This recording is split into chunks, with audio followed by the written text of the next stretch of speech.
Hello and welcome to this, our 275th live stream.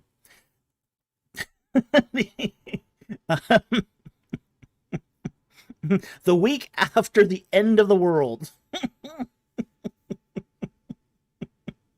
I mean, last week it was a very eventful week. We had a um, a book stream. There was a solar eclipse. The alignment of the planets, the meteor shower, a solar storm, and a bunch of aurora. Should have been the end of the world. And here we are, all hung over from it. Okay, we want to thank you for joining us today, where we talk about various topics of ancient Egypt and the Bible. We do want to pitch this week my first novel, Reliquary of the Dead. It's won something like 13 literary awards, lucky number 13, and people have pretty much liked it. If you like archaeology in your science fiction, you will really enjoy this book. Okay, and also, please, if you read our books, leave reviews. The most important thing you can do for us is leave a review. So, let's get into the rules and then get into the questions here. Rules are, super chats have priority. That's basic stuff. We do take non-super chat questions, but we ask that you use a Q and a colon in front of it. Otherwise, we don't see it. It doesn't mean we're going to take your question. All that means is we see it. Only post non-super chat questions once. If you posted more than once, we will disqualify it for the night. If it is a verse in the Bible or we do need some context. So you do need to give us what book it's in, what chapter and verse. We need to be able to track that scripture down so that we can answer the question fully. We also take sponsored non-super chats, but we ask that you copy the question into the super chat so we don't have to go hunting for it. It saves us time. And then finally, one question per chat. Question stacking is not permitted because it just isn't fair to anybody. So, with that said, let's get into the questions.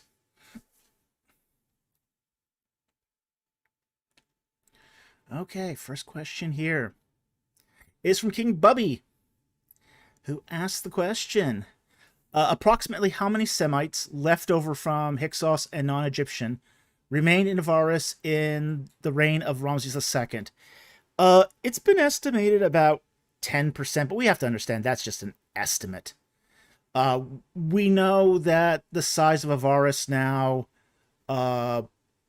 was roughly, I think, 38,500 people. So roughly 40,000 people. It was abandoned enough that they shut the city down, turned it into a cemetery, but the port district was still around. It was still being used. The port and part of the temple district, not the complete temple district, but part of it, was still in use right up until the end of near the end of Dynasty 20. So you can spitball that 10-20%, but it's just an estimate. And nobody really knows for sure because of the agricultural leveling that's been done on the site. So we're left with a lot of guesses as to how much of the demographics remained after that mid-Dynasty 19 abandonment.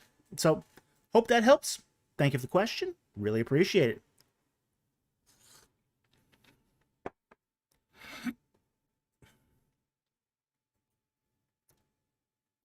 All right, next question here from King Bubby. Could genetic continuity between native Canaanites and ancient Israel be reconciled with an exodus by noting Israelite had Semitic ancestry in Avaris, or positing Canaanites integrated with it? Oh, sure.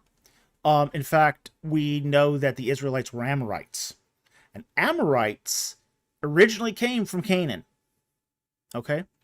So if you're comparing it to, say, early bronze Canaanite genetics, absolutely the Israelites would have that.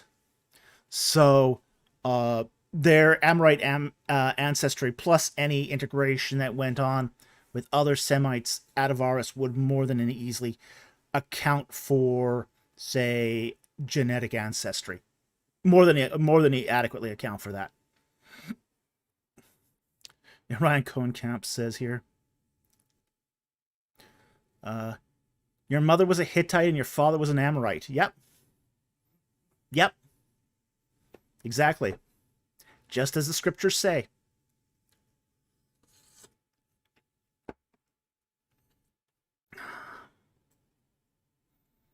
All right, moving on here to the third question.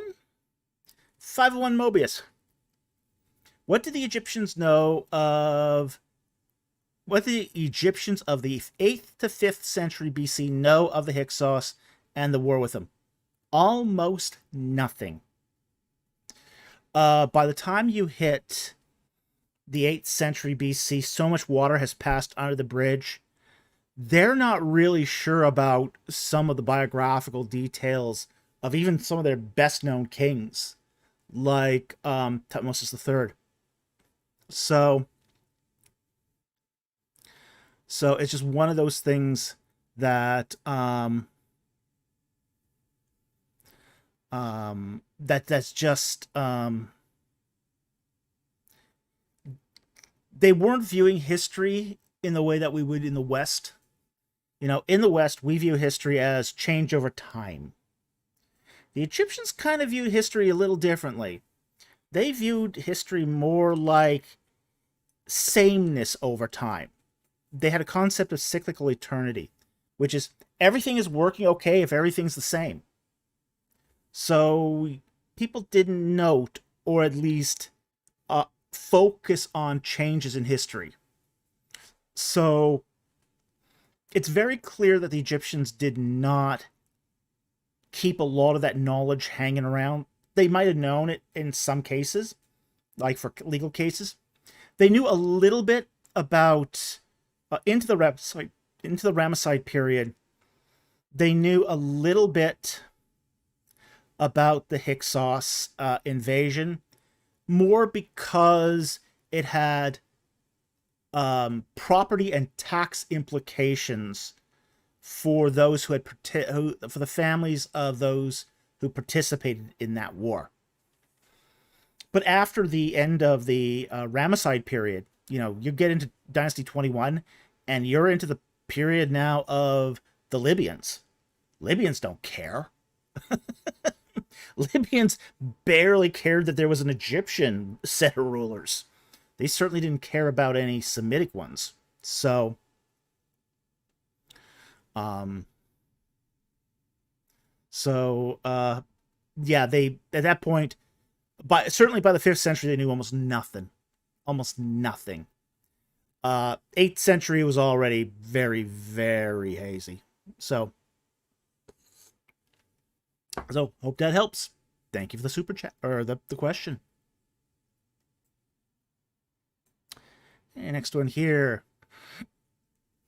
Darkblade asked the question, have you ever gotten into the quick when trimming your bunny's nails? Once. I clipped a bunny's nail once, a little too short, and felt horribly guilty about it. It doesn't happen often, and frankly, with our current rabbit, we don't clip her nails. We let the vet do it. Well, she has a kick reflex. And if we try to clip her nails, she will pull her own nail out. So we don't want that happening. So, because it gets messy when they pull their own nails out. So we let the vet do her now. We used to until the first time she did that, and it's so fast. It's just.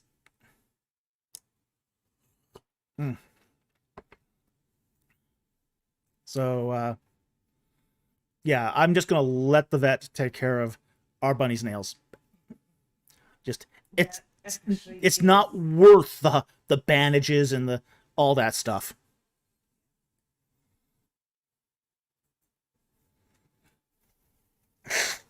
Okay. Moving on here. Question 5 from King Bubby again.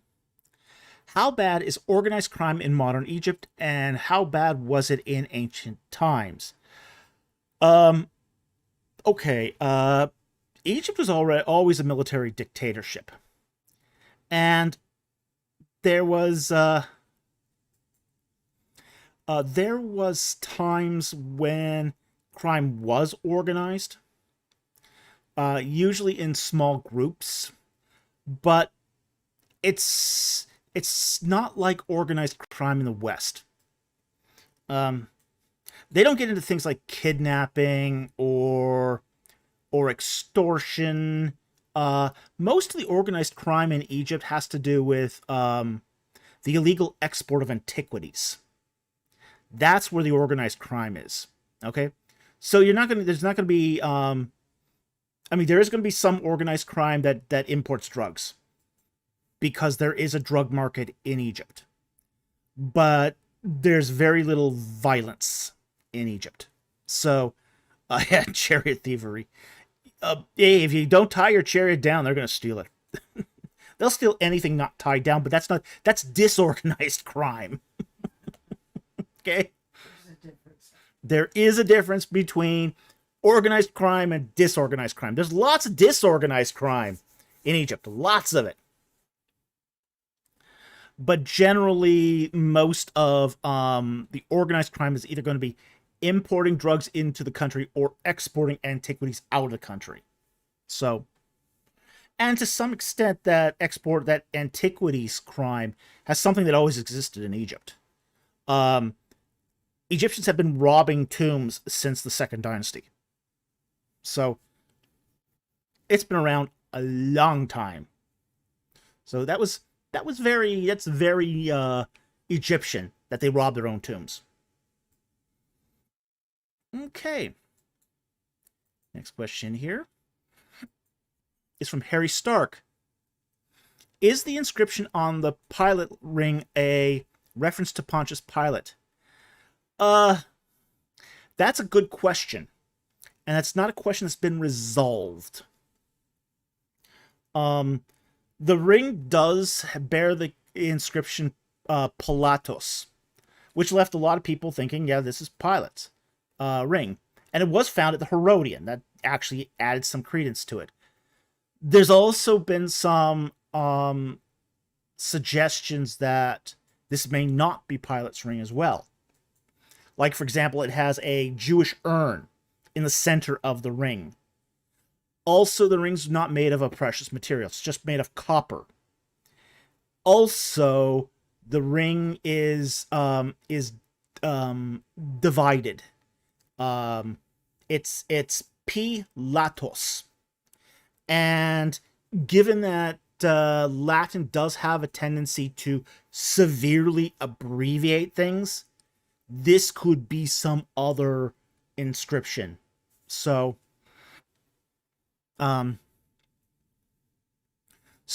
it may be Pilate's ring, but it may not be. And there's good arguments that have been made on both sides. So at this point, I'm kind of going 50-50 on this one.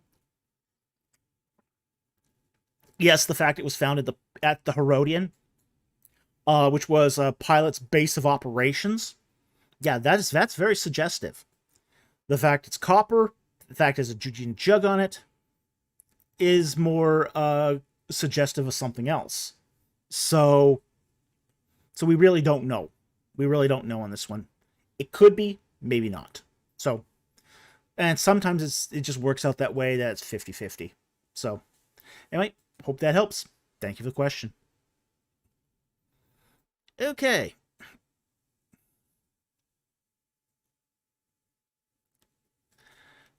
King Bubby asks, if there were historical Old Testament films, any period, with historically accurate casting and dialogue, like Apocalypto, which I have not seen, being made, which languages do you think they should use? English. I think Old Testament films should be filmed in English.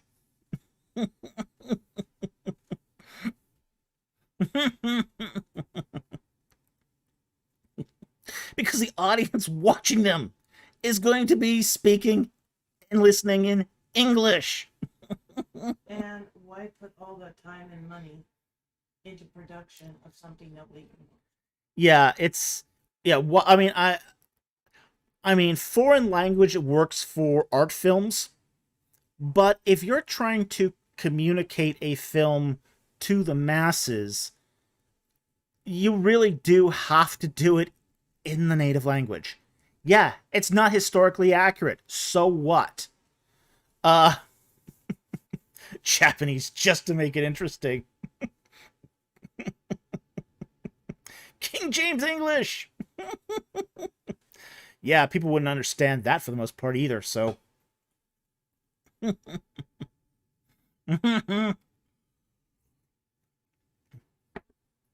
yeah, I mean the attempt, like the attempt to film the life of Jesus in Aramaic. Um, why? Why? Uh, just doesn't make a lot of sense. So, so yeah, I'm kind of I'm a little parochial about my films. I want them in English You know, or NACO 32. I'll accept NACO 32 as well. if you wanted to do one short scene in Aramaic so people could get an idea of what it would have sounded like and looked like. Oh yeah, well, if you do a short scene, But if the film's like not the mostly in whole- English, and then let's say they have a short Latin scene, yeah, Yeah. then maybe. But um, yeah, a lot of people hate reading subtitles. I mean, I don't have a problem with subtitles myself because I'm used to subtitles. But I don't want to listen to a movie. If I'm listening to a movie, I want that to be in English. Well, especially now as your aftermarket is going to be people at home Yeah, listening while they do something else. yeah, yeah. As Mrs. Producer points out, the aftermarket of many films are going to be listened to more than watched.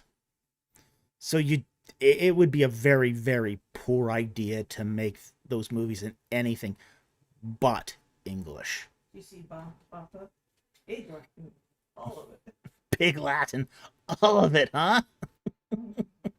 Well, that would make for an interesting film.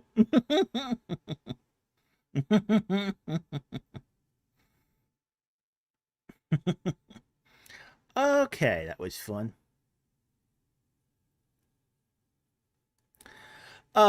Justin the Rhino asks, what can actually be quantified as the early church? It seems like early is 800 years. I would think that it is no more than 200 years. Um,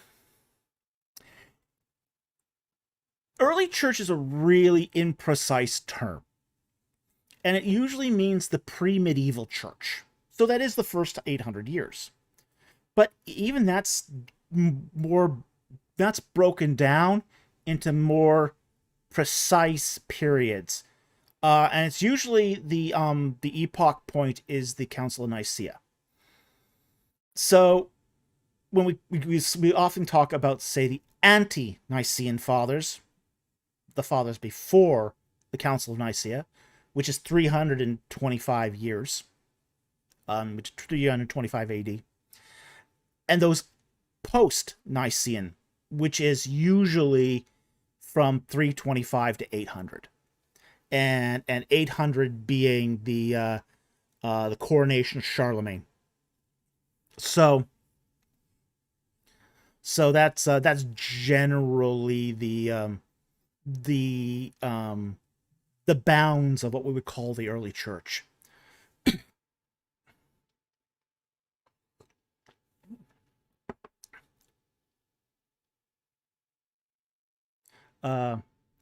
Dachau says Roman Empire. Well, some of it's post-Roman Empire, at least post-Roman Empire in the West. because the Roman Empire falls at the end of the 5th century. So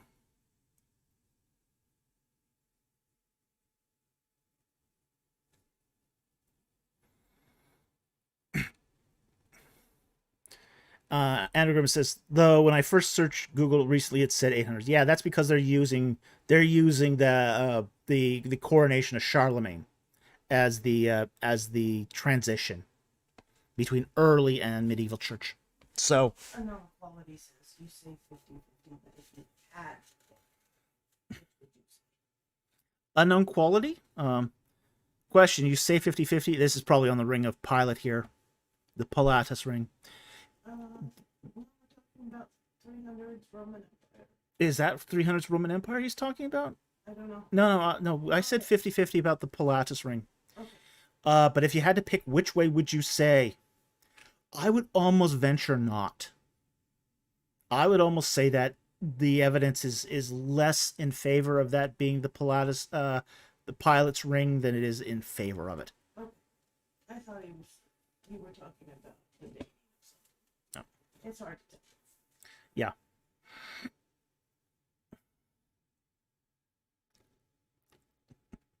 Ryan Cohen Camp. Charlemagne is crowned. Early church fathers. Well, guess it's time to pack up. Good times. Good times. All right. Justin the Rhino asked the question: if a polygamist with multiple wives becomes a Christian, as does his wives, how should he biblically deal with that? Divorcing seems wrong, but so is polygamy. Okay, this has been a question that's been on the minds of missionaries since the early church. Okay? This is not a new issue. And I mean, it's only becoming an issue now because polygamy is making an upswing, at least in the West. So it's the way that the church has dealt with the issue of polygamy with converts is they're allowed to become Christian, they're allowed to be baptized as Christian, they're not accepted into leadership roles because leadership roles specifically exclude people who practice polygamy. So generally what would happen is they would be allowed to remain in a polygamous marriage until people started dying off. Say the husband dies and all the wives are free, then they're free to pursue husbands of their own. In the case of the man, he would not be permitted to marry again until he is reduced to, say, being single once more. So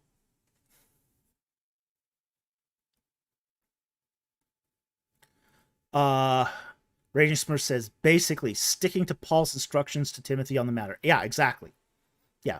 And that's always been the position of the Christian church on polygamy, because it has encountered people groups where there were polygamous marriages. They've been allowed to retain their marriages within the Christian church. However, they're not allowed to expand their polygamy, and they're not allowed to accept leadership positions. At least not until they're single again. Or become a monogamous marriage. So, I hope that helps. Thank you very much for the question. Very much appreciated, and hope that helps.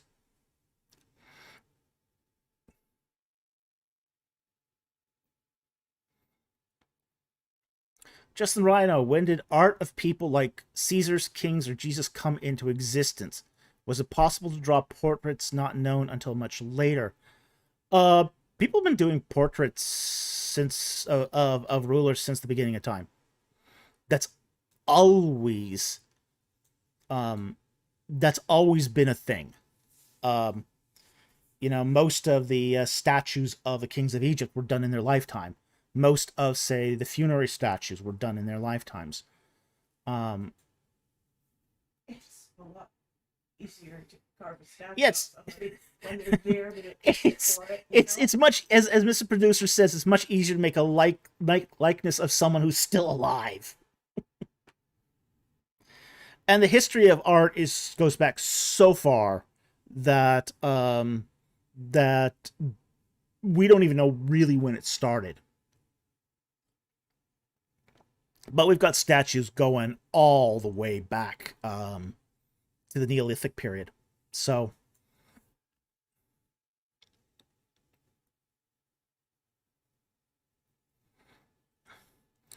all right, next question here from Darkblade. Thoughts on Duolingo? Lingo. I don't use it. Um, I don't know how successful it is as a teaching tool. I haven't heard great things about it, to be very honest. Um, but um, but yeah, let's say don't use it myself. And I haven't heard good things about it, so take that for what it is.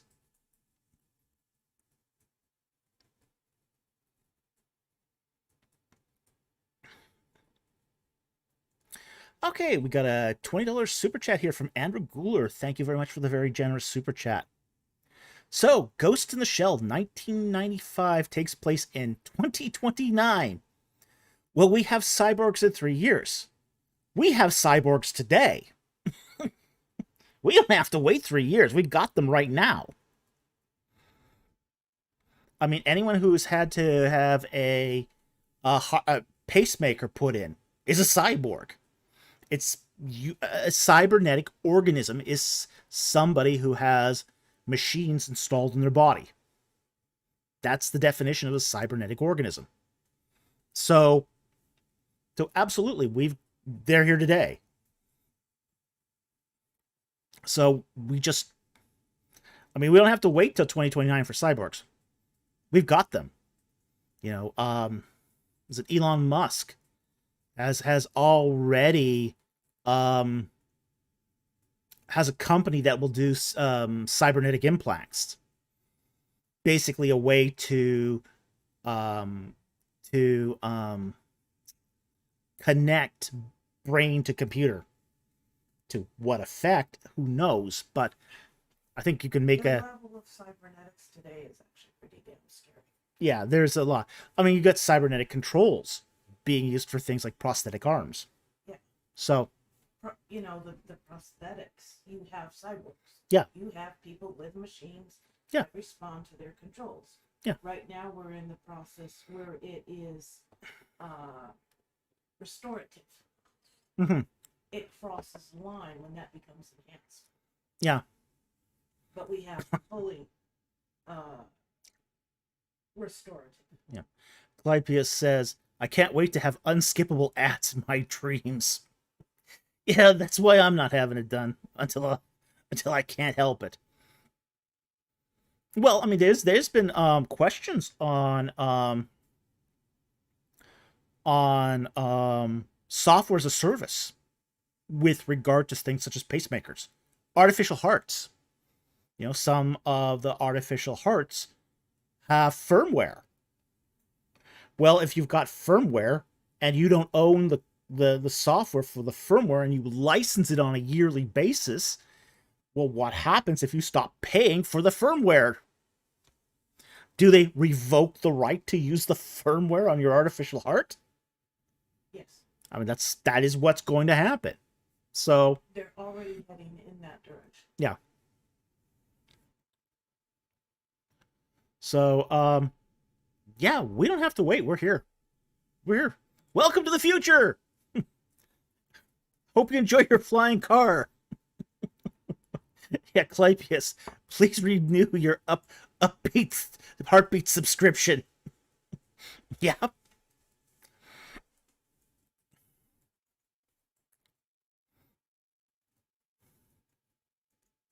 All right. Next one here is from Andrew Gooler again for $20. Thank you again for that Very generous super chat. I just finished your third book. It was great. Well, thank you very much. I see you wrote these books to be easily adapted to movies or a TV show. Are you planning on pitching it at some point? I haven't been planning on it. Uh, I didn't intentionally write it to be easily adapted to movie. The third book, by the way, is Lord of Steel and Sky. Please leave a review if you have read it. But no, I didn't write it to be intentionally to be easily adaptable for movies and TV. And if easily adapted, I'm not sure about that. I'm not sure how easily adapted it will be. But if at some point I get approached to have it adapted into a film or a TV show, I'm okay with that. But I didn't plan that. I just planned to write a good story. That's what I wanted. I just planned to write a good story. I know that's crazy talk these days. You know, isn't every book come with film rights? It's just like, I know, crazy. Who writes it anymore just to do a good story? So, no, I wasn't planning on pitching it. But if anyone does want to make it into a film or a TV series, let me know. We'll talk.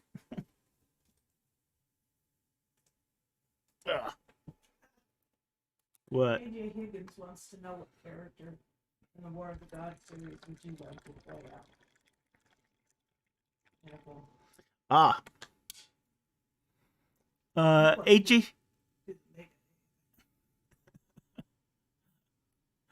AJ Higgins wants to know, what character from the War of the Gods series would you love to play out in a film? Ooh.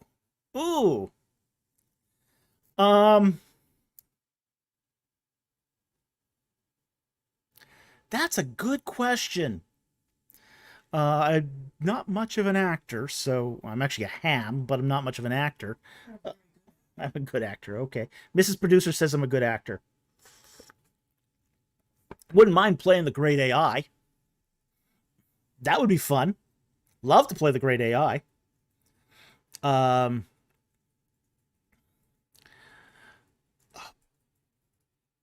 I see probably the closest thing as far as the role that I would fit into best would probably be Brian. But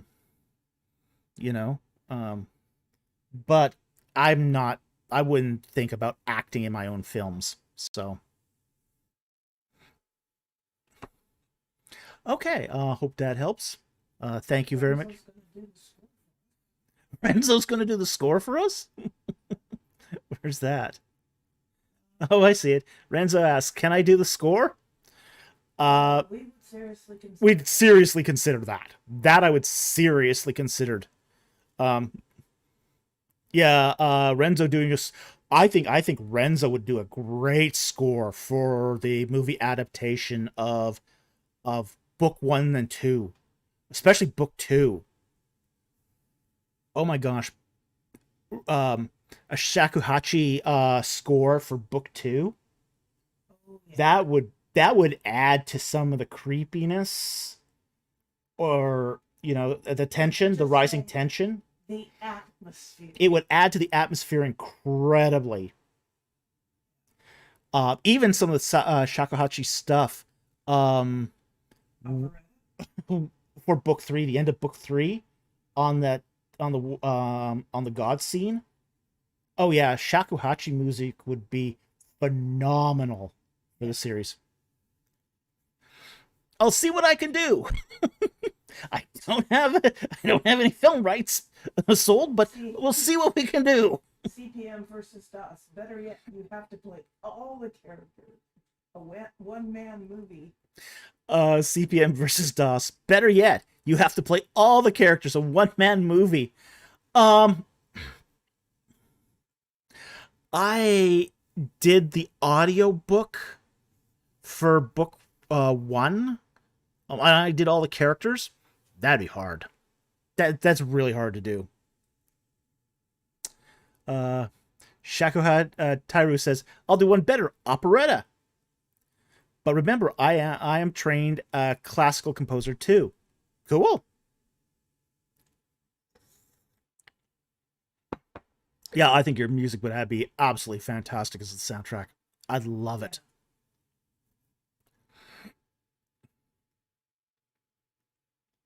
Okay, let's move on here.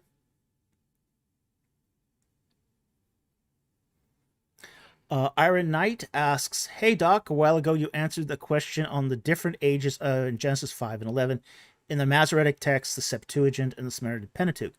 Though we don't know why there's differences, how do they not contradict Scripture being, I think you mean, inerrant, without the H and an extra R, not inherent? Okay, so we'll assume you mean inerrant here. Inerrancy does not reside in the copies. Inerrancy resides in the autographs. Now, the problem is we don't have the autographs, but we can infer what the autographs are from the textual variants. So as long as the inferred text of the autographs is inerrant and internally consistent with itself, there's no inerrancy problem there. So we don't judge inerrancy by the copies, because copies are prone to human error. We judge inerrancy by the autographs. At least that's how the doctrine of inerrancy works. So hope that helps. Thank you very much for the question. Really appreciate it. And yeah, so it's always, inerrancy always rests with the autographs, not the copies.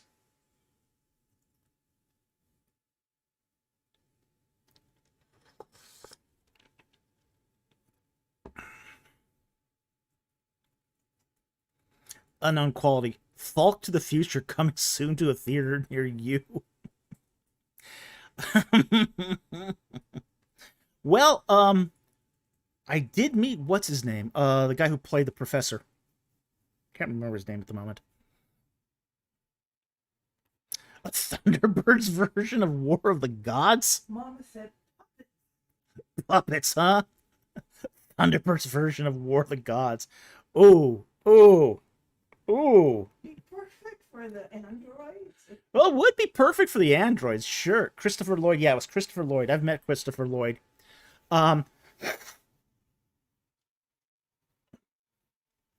He, not the nicest guy I've ever met.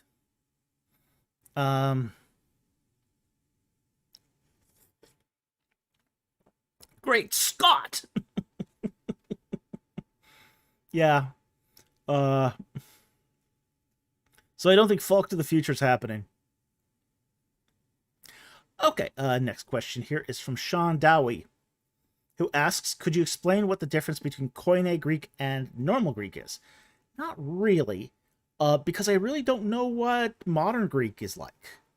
For me to do that comparison, I'd have to know both. I know there's differences between Attic Greek, Koine, Byzantine, and modern Greek.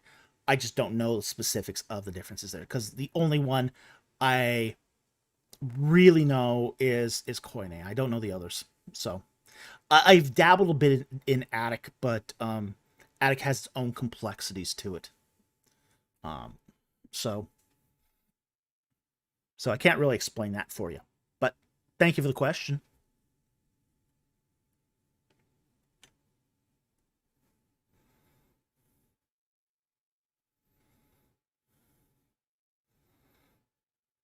Tyro says, modern Greek is so different than classical Greek. I know a patristic scholar who is from Greece, born and raised in Greece. And I asked him once, how would he read? How would your average Greek person read the Bible in Koine? And what he said to me was, the average modern Greek speaker could read it, but not understand it.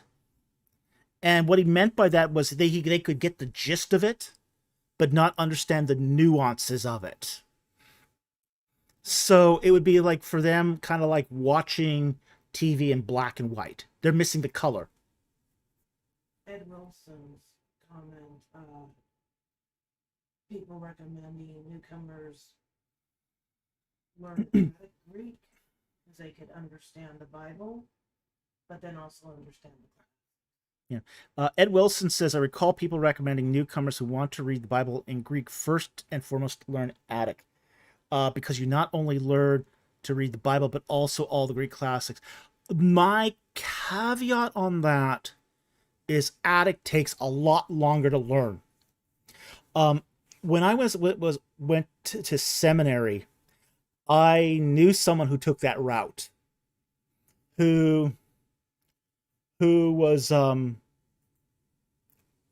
learned Attic and then sort of tested out of Koine, and he was still struggling with Greek 7 years after 7 years of Greek study, because the Attic is so much more difficult. Now, sometimes learning a more complicated language will make learning an easier language easier. Okay, that is true. That can be an effective strategy. For example, if you learn Akkadian first, it'll make your study of Hebrew so much easier. But I'm not sure that strategy works as well with Greek.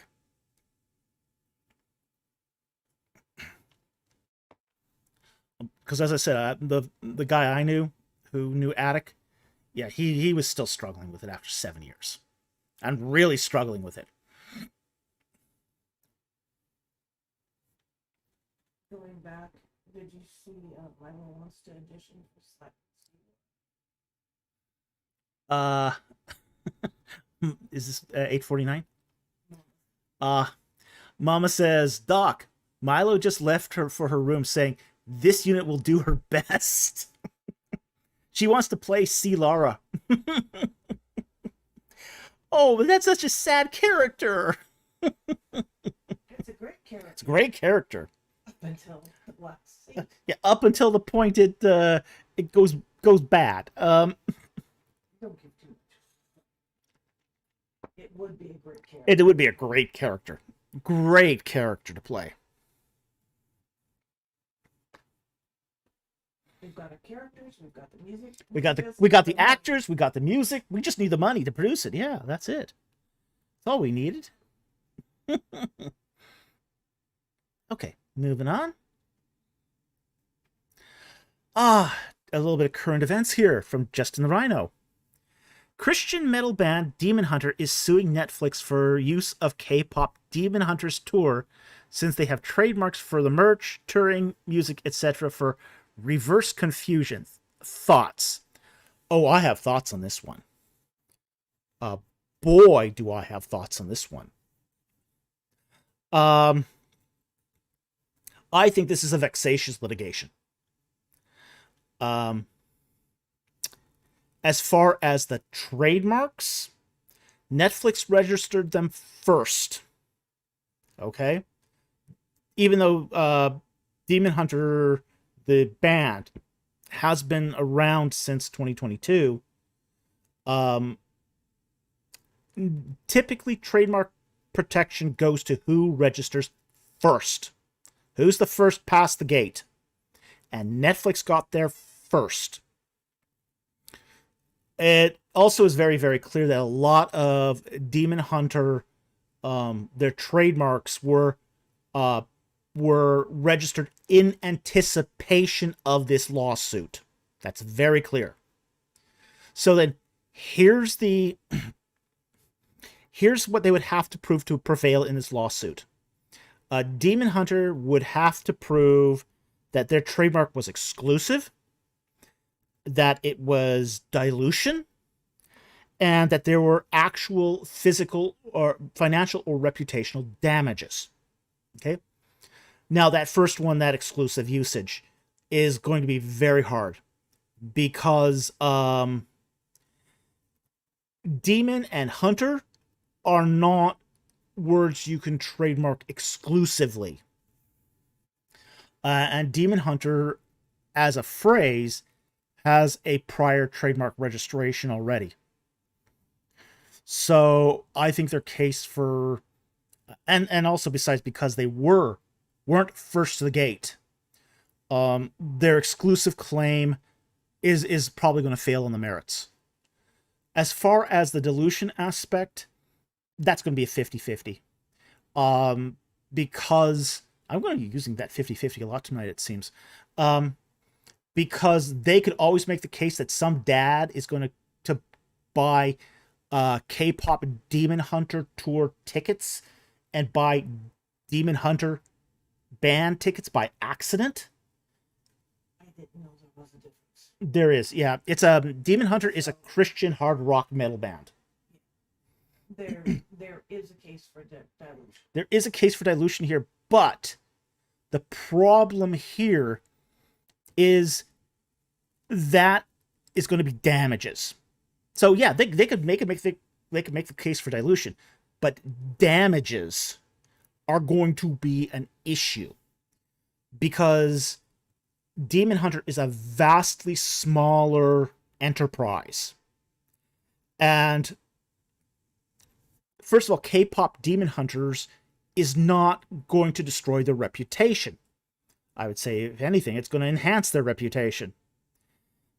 Tickets bought by mistake are going to usually go in Demon Hunter's favor. They're not going to lose money over this. In fact, the whole probable reason why they're bringing this up now is because they haven't been losing money and they see an opportunity to cash in on merchandise sales. Because a lot of this dispute is going to be over the trademark of over clothing and stickers and albums. So I think this is a highly risky, really, really risky lawsuit. I think whoever Demon Hunter's attorney is here, I think they're a predatory attorney. I don't think that they have the best interests of their client at stake here. I think what's going to happen is that Demon Hunter is going to lose big. And I think what's going to happen is Netflix is going to countersue for attorney's fees. And this has been happening more and more recently, where reverse Streisand effect. Yeah, and it's going to be a really bad look for them too. You know, suing a beloved franchise like K-pop Demon Hunters. Wow, that's just going to look terrible. I mean, there's some Van Helsing Demon Hunters. There's just so many Demon Hunters out there. Yeah. You know? Yeah, so it's usually a film, though, that peaks and goes down. Yeah. So I think this is a very unwise thing to do. Very unwise. CPM versus DOS. They could have just ignored it or leaned into it. Stupid. Yeah, I think it is. I think it is pretty stupid.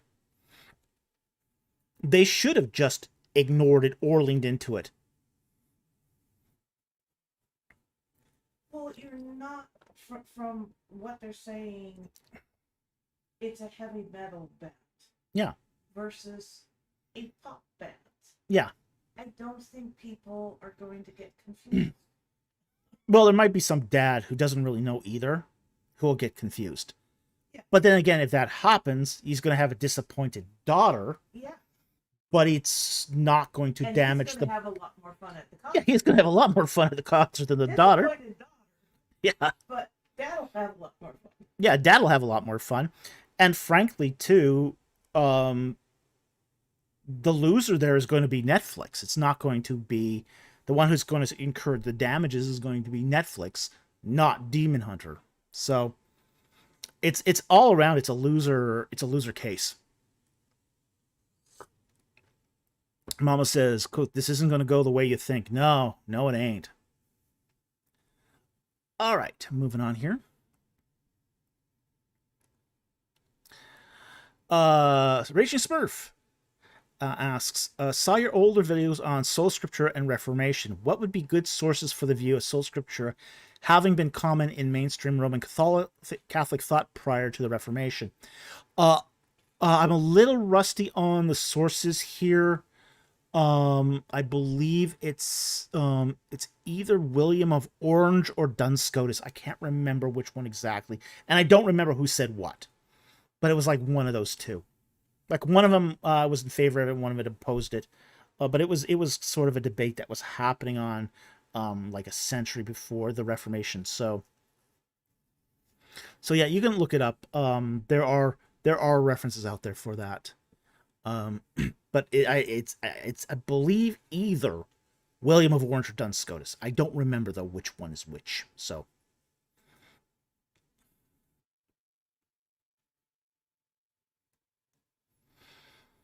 Doc Hogan asks, you answered on Discord, but could you clarify the difference between a retrojection, like in Pharaoh for Genesis 42, and a redaction, Pithoma Ramses in Exodus 1:11, according to the early Exodus 8 crowd? Okay. This is the difference, okay? Retrojections begin with the original writer, okay? You're writing something down, and you want to refer to something in the past using today's terminology. So, if I was talking, for example, about prehistoric America in a piece of writing, I would write that as prehistoric America, because we don't know what America would have been called in the prehistoric time. America, in that case, is a retrojection. It's a modern term being projected back into time so that a contemporary audience understands it. Okay? That's a retrojection. A redaction is when I get somebody else's work from the past, and then I take that work and I change it to a modern term. So let's say I get a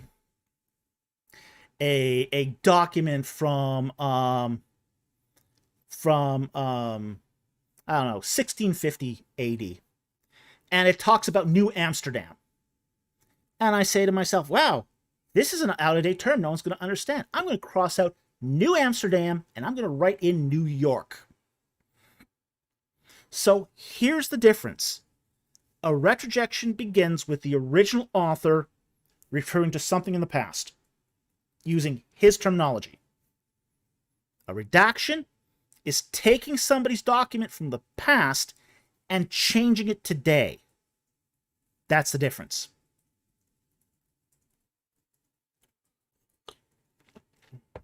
So, in the case of, say, Pharaoh referenced in Genesis 40, verse 2, that's always referred to as a retrojection because every party believes that term is not original to the time of Joseph. So that would have to stand with the original author projecting that back into time. In the case of, say, Exodus 1:11, the early Exodus guys think that those texts were written 200 years prior, during 1446. Then when they come to the Bronze Age, late Bronze Age, they're changed, they're redacted by a later editor to say Pithom and Ramses. So that's the difference. One is original to the author. The second is a changed document. Retrojection, retro, back in time. Projecting it back in time. Redaction, changing what exists in another already existing document. So that's the difference, and I hope that helps. Thank you very much for the question.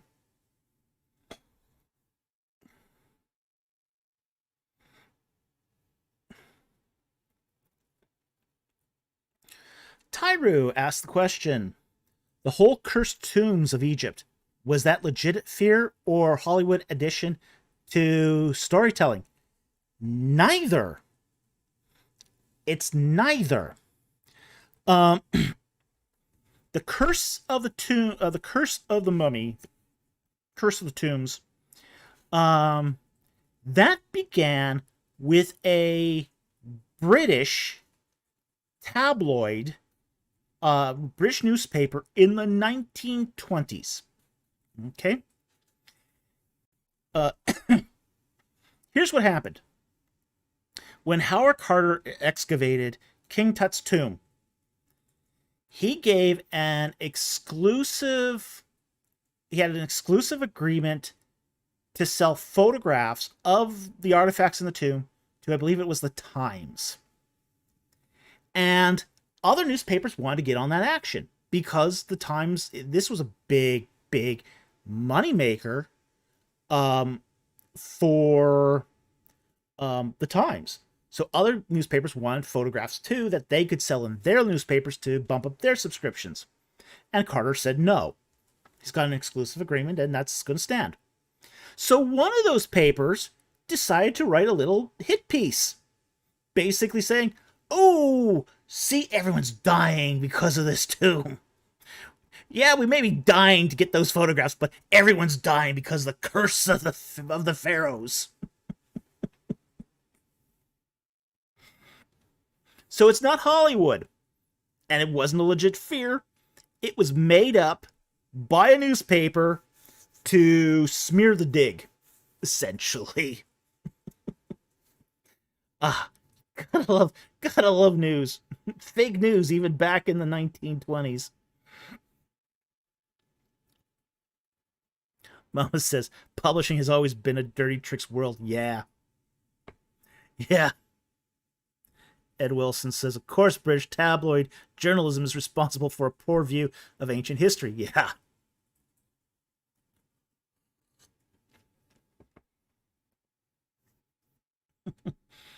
Okay. Moving on here.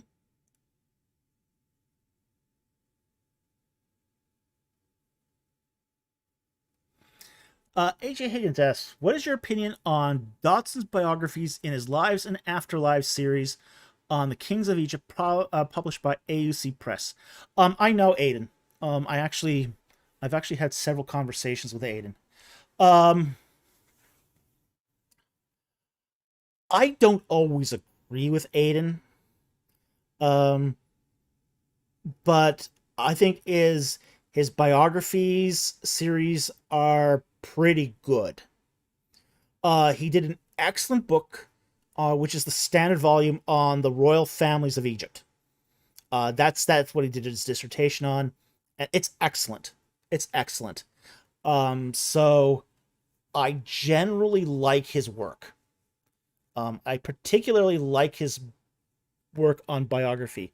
I do have a disagreement with him, for example, on how long Horemheb lived. He tends to think that Horemheb lived 28 years. I don't agree with that. I agree with the consensus now on that Horemheb was only 14, 15 years on the throne. So Aiden still holds the minority position on that one. So I don't agree with him on everything, and there are things I do definitely disagree with him on.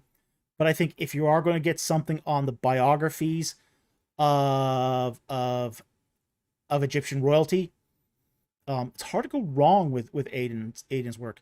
And again, some of his work on the Amarna period is excellent too. So I do overall recommend Aiden Dotson's work. So hope that helps. Thank you for the question. Tyru has a member question here. It says, join the channel. It's fun to be a member. Well, thank you. Thank you. You get to use really cool little stickers. Yeah, you get to use really cool little stickers in your chats. Yeah, it's cool to be a member. We are intending, once life stops getting crazy, Yeah. to add more members. Yeah, we are still planning on adding more member content, but life's been kind of crazy right now, so we haven't gotten to it.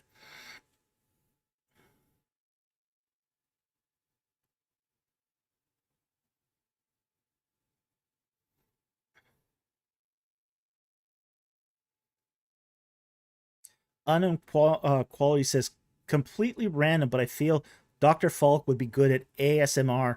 He has a generally calming vibe about him. I walked into this print shop once. I worked at a business that, would order frequently from a print shop, and walked in, and this woman says to me, I would love to hear you read the telephone book. It's like, okay.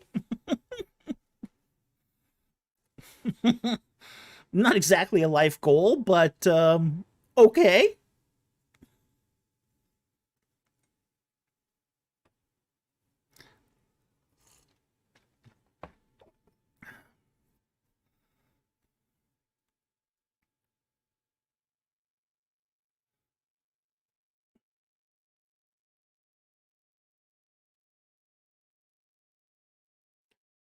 All right.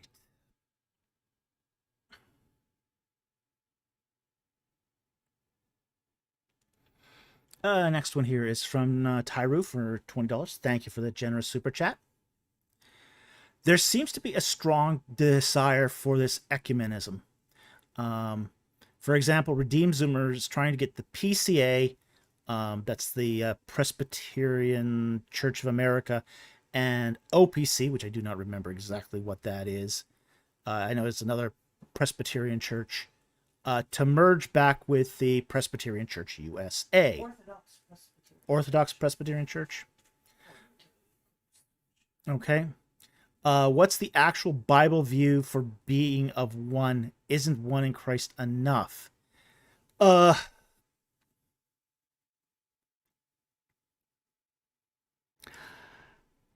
I would say that here's the thing. Unity at the expense of truth is sin. Okay? But schism is also a sin against the brotherhood in love as well. So it's a two-edged sword. If you stay together for the sake of staying together and ignoring truth in the process, you sin. If you divide on, say, petty matters, that's also sin. So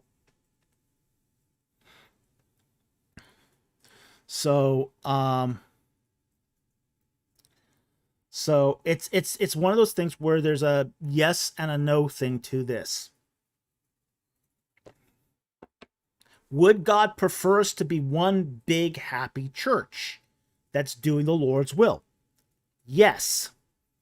Does he want us to do it at the sake of abandoning truth and righteousness? No. So it's just one of those things where if there was a church split over deeply over things that affect orthodoxy, and I mean smaller orthodoxy here, like for example, if you have a denomination that rejects the if you have a denomination that rejects that there's a split, and you have a denomination that rejects the resurrection and one that embraces it, it would be a sin for those churches to unite.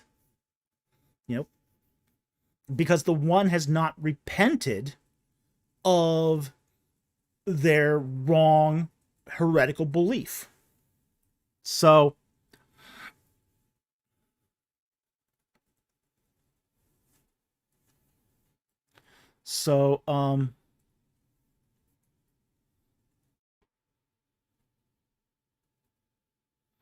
Tyro goes, I don't think he's right because his church is in massive sin.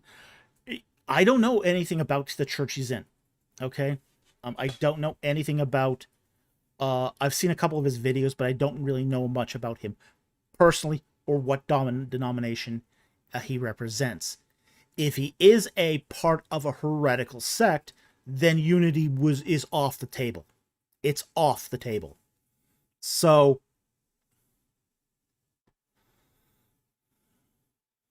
you really got to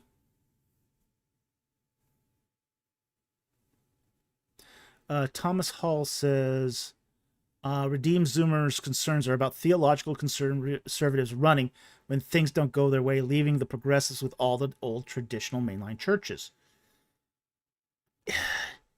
Yeah, but you can't. I mean, here's the thing. The history of fighting this has been really difficult because one of the things is we have to understand about the way church polity works is that progressives gravitate to positions of power.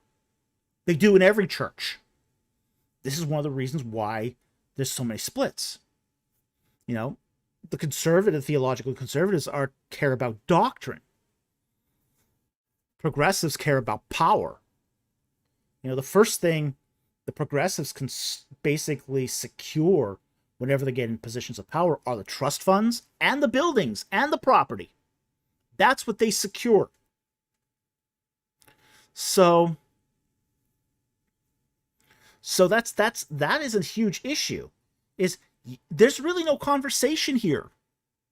If the progressives control the trust funds, basically the money and the property, you can't have a conversation anymore because the power dynamic has shifted so that the conservatives are not going to get a voice because they'll just be told to leave. I mean, we've seen this recently.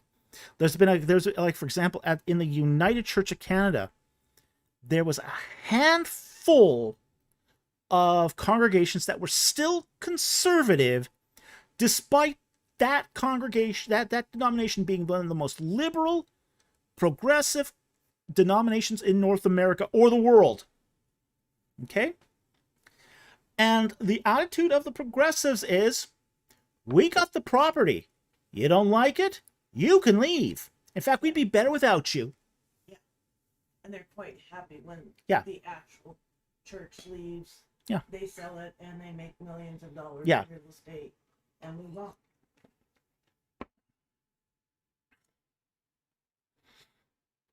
Oh, Harry Stark goes, who even allowed the progressives in positions of leadership to begin with? Conservatives. Naive conservatives.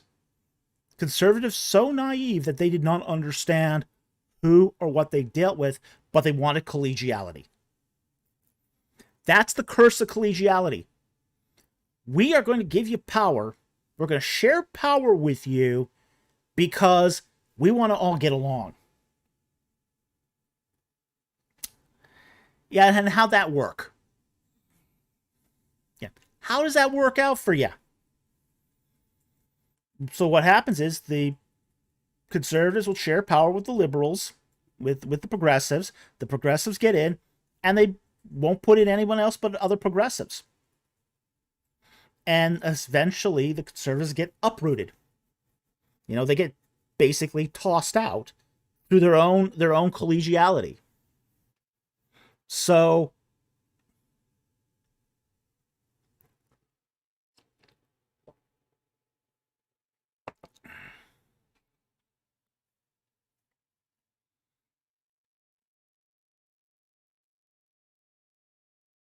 this is why, this is how it always happens.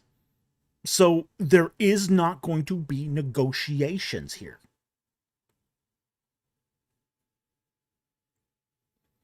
Mama quotes Reliquary of the Dead here. She says, quote, "You're getting along all the way to your death." Yep. Yep. That's what's happened to our churches. Yep. The conservative tried to cooperate and get along all the way to their utter destruction.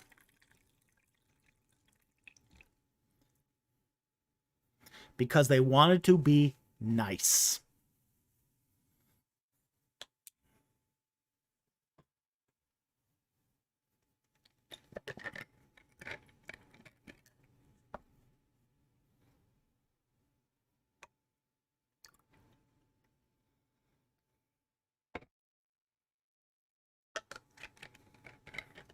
Maverick Glow says, Julius Wellhausen said he realized that he made pastors unfit for their occupations. Yeah, he did. Yeah. Yeah, he definitely admitted that. In fact, he tried to resign his post because of that. And what ended up happening was they rejected his resignation. But he tried to resign. He should have resigned. Just insisted on it. Yeah. Daniel Lowry feels ironic that ecumenical talks between differing denominations is more successful than interdenominational discussions. Yeah. Daniel Lowry says, feels ironic that ecumenical talks between differing denominations were more successful than interdenominational discussions. Yeah, again, what's the difference here is going to be power dynamic. The interdenominational discussions tend to generally focus on power dynamics. Ideology and power dynamics. Ecumenical talks tend to be more based upon trying to find common ground. You're more likely to be successful trying, if your original view is to try to find common ground, than it is to win a power struggle. So, okay, let's move on here. So, I'm going to be. I think that there's a case to be made on both sides of the of ecumenicalism, but I also think too that you can't give up the essentials of the faith to have unity.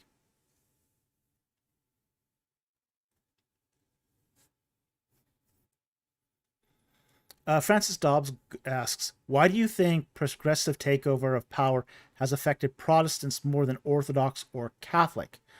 I don't think it has affected the Orthodox much because you don't get a lot of progressive teaching at their seminaries. Their seminaries are very much run on praxis. So there's not a lot of ideology in orthodoxy. And I want to mean here was again by Eastern Orthodoxy. Catholicism has those struggles. And they have them big time. There are some very liberal cliques in Catholicism. There's some very conservative cliques in Catholicism. Catholicism is not one big happy family, as much as they want to portray that. You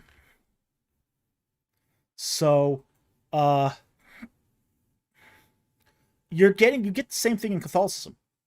You get the same thing in Catholicism. It's just veiled in a different way. You get everything in Catholicism from atheists to Protestants. Catholicism is also spread out through Old World Europe, South America. Yeah. So they're not as influenced by North American and Western European politics. Yeah. That's another reason it hasn't progressed. Yeah. Well, Maverick Glow says there's more progressives in Catholicism than you think. Yeah. Oh, yeah, there is, definitely. Like, frankly, a lot of the Italian bishops are really liberal. And so are the Germans. So yeah, it has been an issue in Catholicism, and it's an issue in Protestantism. Less in Orthodoxy, again, but that's because of the focus of their particular um, ecclesiastical structure.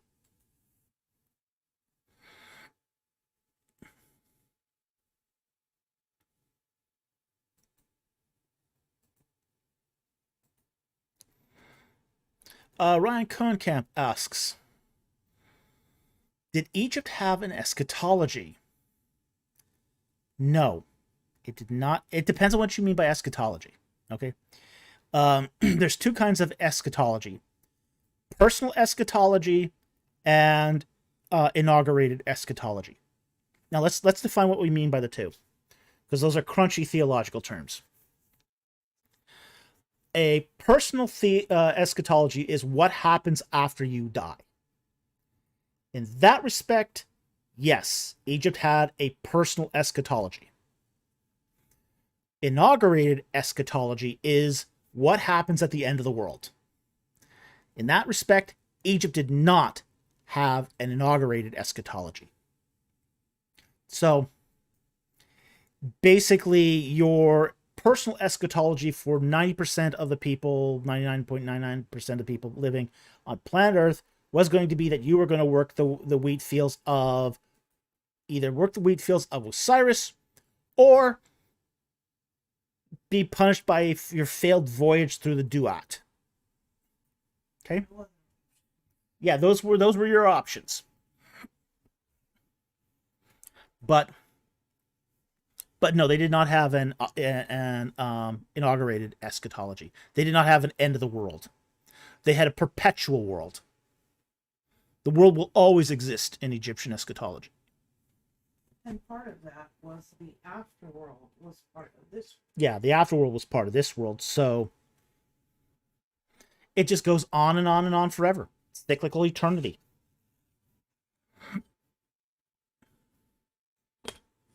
Does not sound like a whole lot of fun.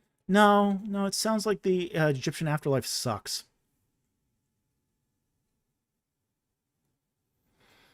AJ Higgins, how are you? Got some good rest after the stream? No, I've had real sleep problems this week. I suffer from really bad insomnia as it is. But yeah, I've had a rough week. So yeah, it's been really hot here too. That hasn't helped.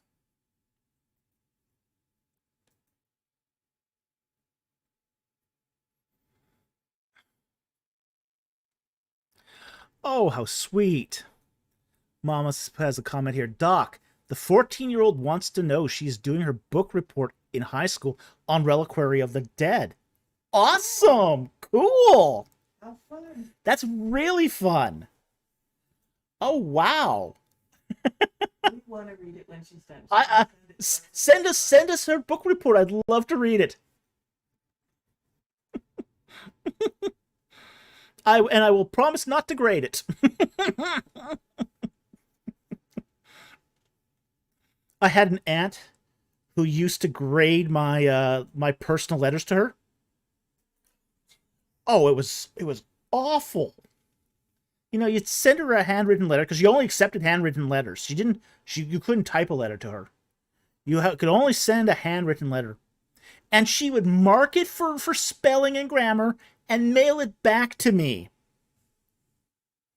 Wonder why nobody ever wrote to her? Yeah. Uh-huh. Oh yeah, she was an obnoxious school teacher. Really obnoxious. Of course, I didn't learn anything from that. It just was like, you know, why? You know, I'm not your student. So yeah, I'd love to read it. Love to read it. Mama says, quote, I knew it would bring a smile to his face, the 14-year-old. Yeah, it does. It does. I love hearing that. And as I said, I'd love to read it.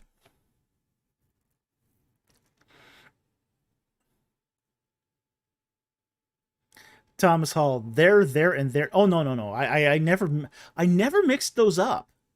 Uh, for me, it was always things about like the commas, commas, the 50 rules of the comma.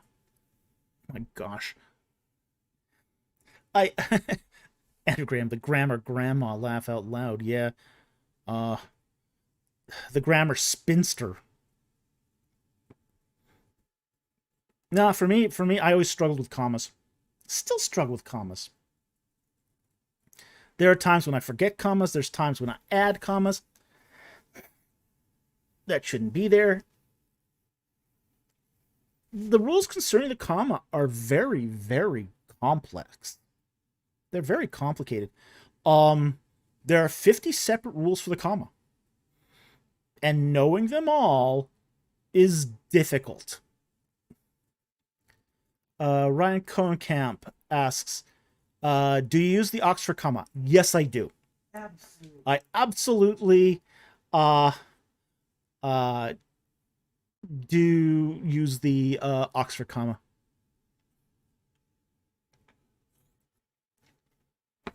Anagram, comma, and dash thing.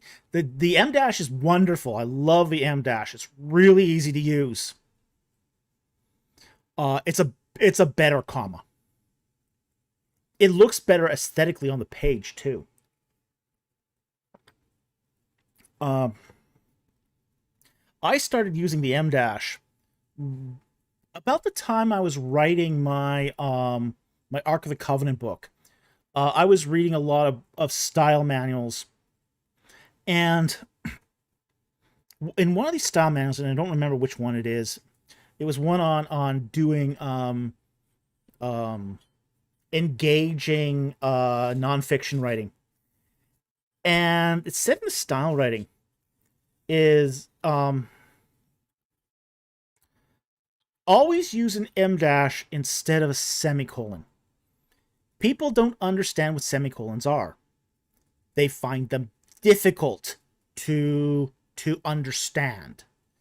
And it also makes them feel not so smart when they don't encounter punctuations they can't comprehend. So Ryan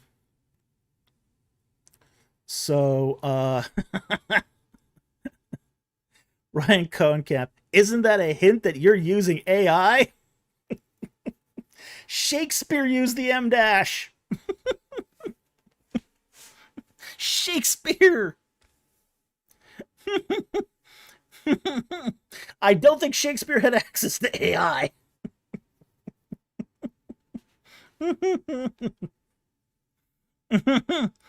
I did put Lord of Steel and Sky, and I put it through Pangram this week, just for sort of kicks and giggles, because if you don't know what Pangram is an AI detector.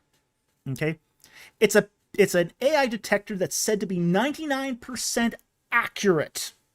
Okay, now Lord of Steel and Sky is 100% human, right down to the typos and spelling mistakes. Okay, yes, there is typos in here and bad grammar sometimes. That's the inevitable problem of a human writing a book, is you're going to get that. So, but anyway, it's 100% human written.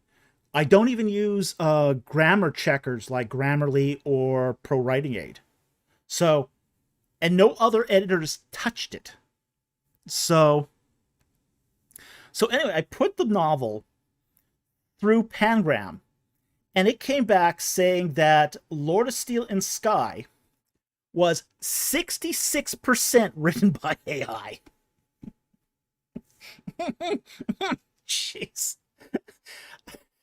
AI detectors are so worthless.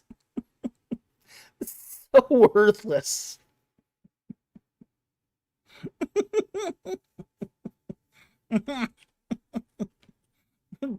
Yeah, it's clear it's not written by AI. Ryan Cohen kept proof Dr. Falk is a cyborg. Proof.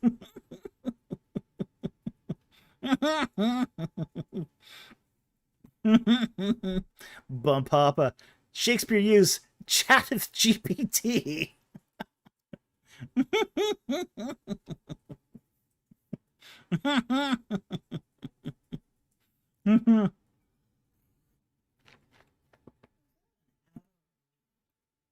writes better than you because it's read Aristotle. Oh, that was a quote from a live stream today. Yeah, Thomas Homestead said that the reason why AI writes better than you is because AI has actually read Aristotle. And our response is, but we write better because we've not only both read Aristotle. Yes, we have read Aristotle. We understand. Yes, we write better than AI because we have read Aristotle and understand it.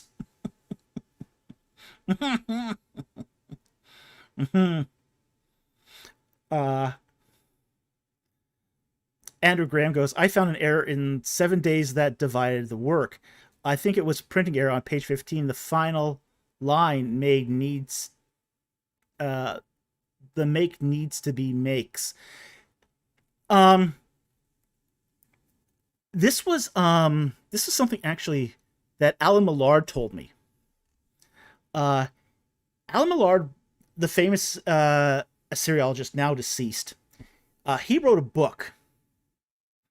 And on the very last page of his book, there was a typo. He had written by mistake the 12 commandments. Nobody caught it. Not the editor, not the typographer, not the authors, not the peer reviewers. Nobody caught it. It only was found when it went to press.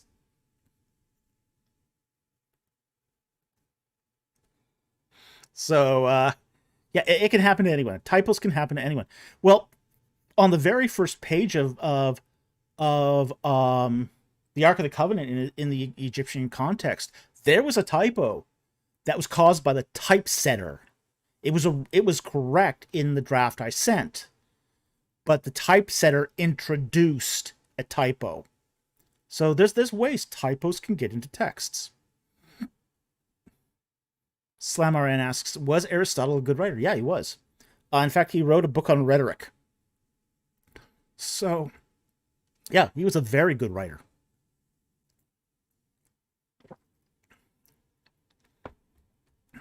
Ryan Cohen-Camp says, so maybe AI writes like Dr. Falk. Could be. Could be. Mama goes, geez. Yeah. Yeah. Typos are the side effect of humans writing books.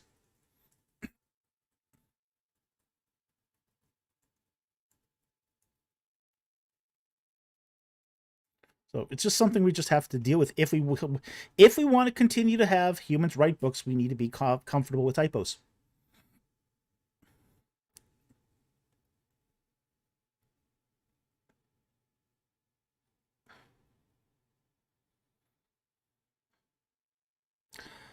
Unknown Quantity asks, who's an ancient writer you find overrated? Plautus. Plautus is horrible. Most of you probably have never heard of Plautus.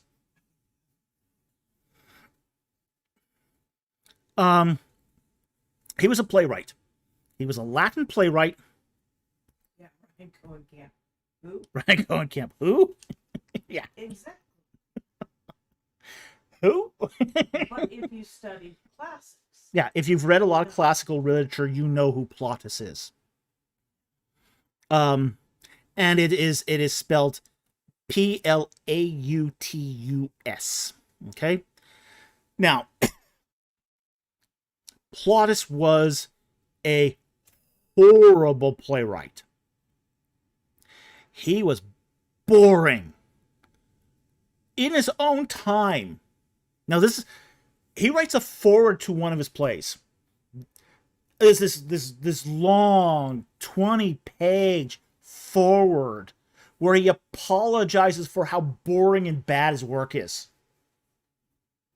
I know couple of modern authors that follow that. Yes, there are modern authors that do that too. Yeah, plot has lost the plot. Yeah, exactly. Plautus goes on about how he's not as good as Aeschylus or Euripides or Sophocles. And then when he gets to his actual play, it's terrible. It's absolutely terrible. And it's not like he's taking stuff that's uninteresting. He's ripping off other authors' work that's actually good. Movie Empire levels of boring. Raging Smurf, Andy Warhol's movie Empire levels of boring. Yeah. Yeah. Coifus asks, is there any reason you don't use grammar checking tools in your writing? Yes. The reason I don't is because the one thing about grammar checking tools is it redlines things of style. Okay? I'm not so much against the grammar checking stuff, but I am really against the style checking.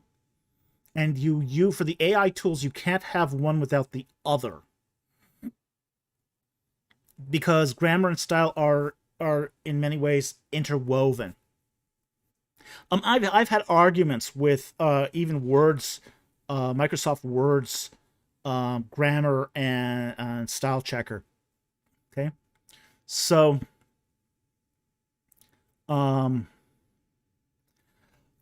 what I find is that grammar checking tools will flatten out the style. It'll take the you out of it, because what the grammar checking tools do, style, especially style checking tools, is it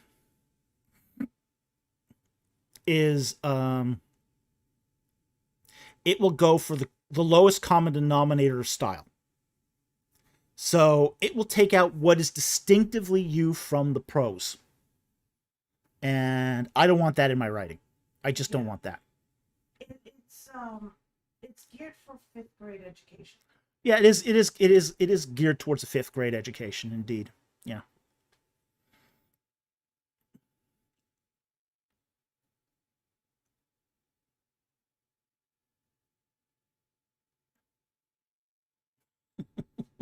Francis Dobbs, my husband is angry at you for calling him boring. He loves the stuff. Okay. It takes all kinds. Takes all kinds. Unknown Quality says, let me flip the question. Who's an ancient writer that you feel doesn't get enough appreciation? Ooh. I'm gonna do a split here. 2 ancient writers that I really think deserve more appreciation are Aristophanes and Ovid. Both of them are hysterically funny. Very, very funny. I think both of those ancient writers need a bit more love. The big 3 always get the attention. Aristophanes doesn't anymore. I think Aristophanes needs more attention. Recommended somebody that sounds interesting. Annie Manuel says nobody but Shakespeare is as good as Euripides. Of the big 3, I think Euripides is the least talented. And for those of you who don't know what the big 3 are, it's Aeschylus, Sophocles, and then Euripides. Okay, those are the 3 major playwrights of Greek literature. Now Aristophanes is also, but he's not. He's a later period, so he's not counted in the big 3. But of the big 3, I think the best of the writers is actually Sophocles. And frankly, that's been the sort of the standard opinion amongst literary critics going all the way back to ancient Greeks. Even in ancient Greece, Sophocles was recognized as the best of the 3. France was pretty. Wait.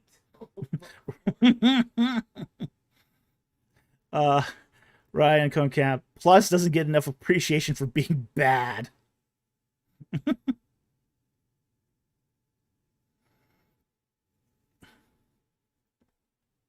like what Raging Smurfs Aristophanes is hilarious.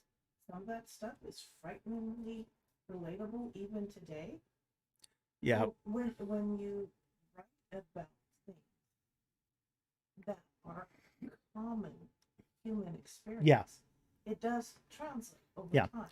Raging Smurfs says Aristophanes is hilarious, and some of that stuff is frighteningly relatable to even today. It is. It's very funny stuff. Yeah, it's very funny stuff.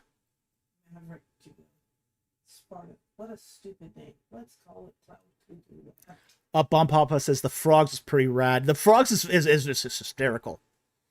The frogs is absolutely hysterically funny. I haven't read that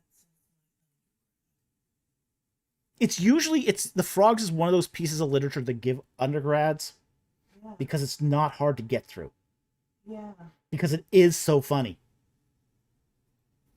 The Birds was pretty good too. Following Hercules through hell, through Hades, was a riot. Yes, you have to read it to understand. I'll go back and read them. Thomas Hall says Aeschylus was my favorite. Aeschylus is good. Okay, Aeschylus, I'd say he's number 2 after Sophocles.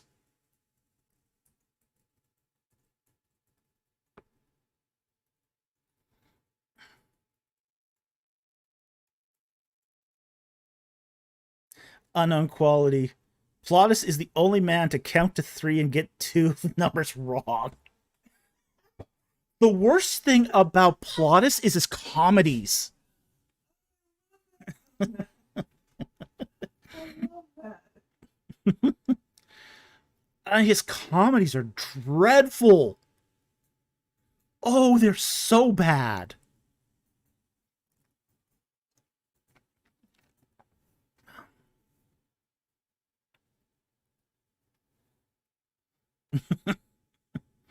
Yeah. Yeah. It's not funny.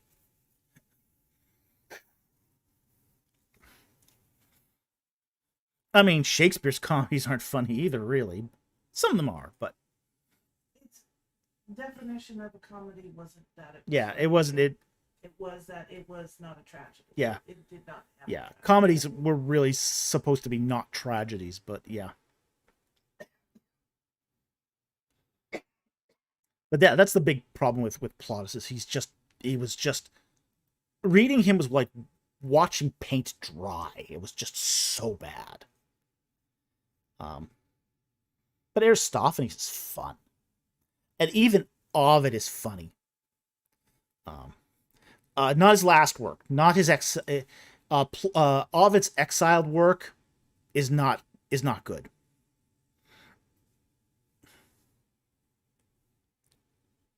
Eddie Manuel, Dr. Falk, cure your insomnia with Plautus. that might work. That might work.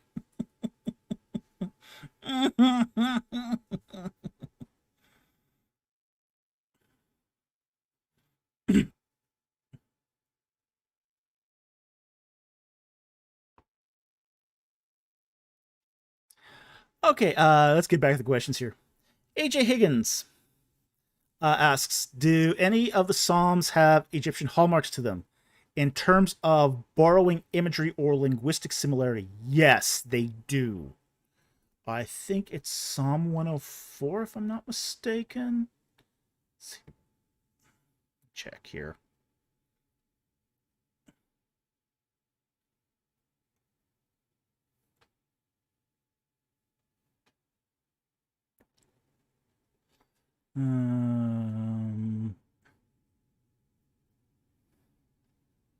I think it's 104. Pull up the text here. Bless the Lord, O my soul, O Lord my God, thou art very great. Thou art clothed with splendor and majesty, covering thyself with light as with a cloak, stretching out the heavens like a curtain. He lays the beams of his upper chambers in the waters. He makes clouds his chariots. He walks upon the wings. Now, is it 104 or is it 105? Yeah, actually, probably it's not 109. No, it is 10, still 104. Let's see.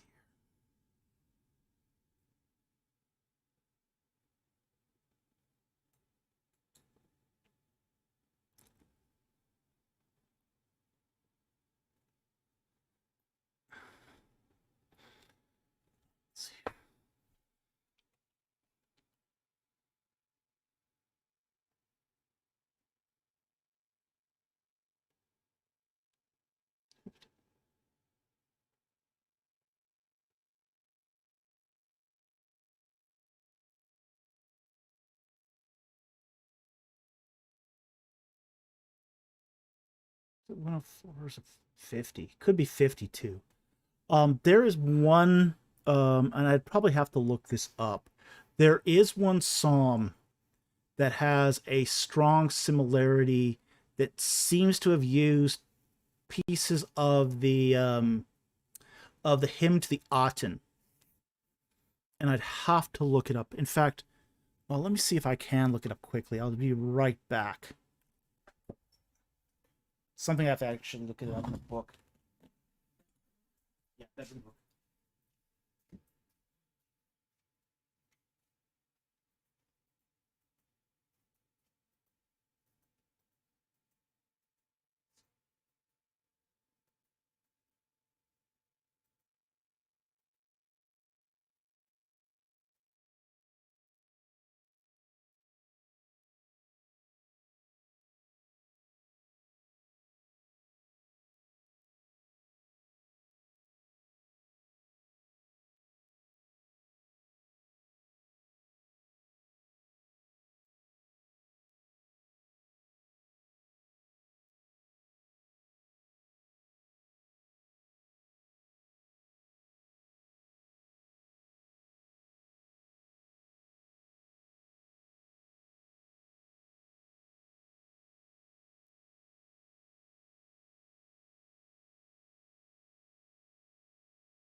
I can't see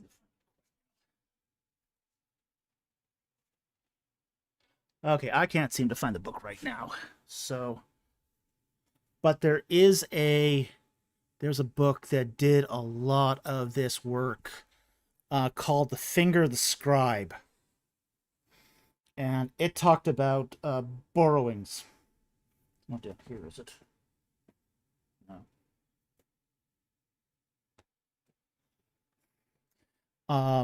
And I believe it's either Psalm 50 or Psalm 104 that is uses borrowings from the hymn of the Aten, with what we call intertextuality here.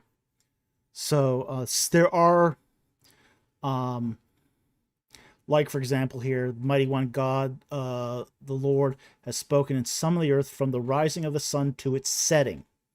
O Zion, perfection of beauty, God has shone forth.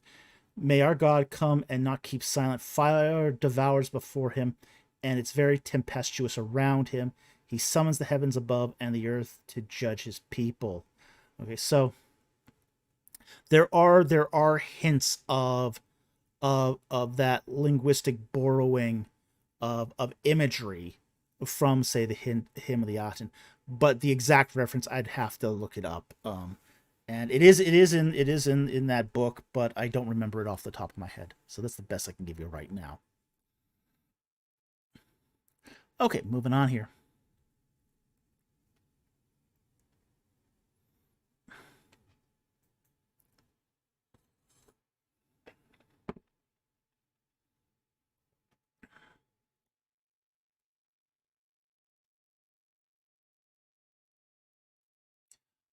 Unknown Quality asked the question, when did history start getting viewed the way we know it now, like more seriously?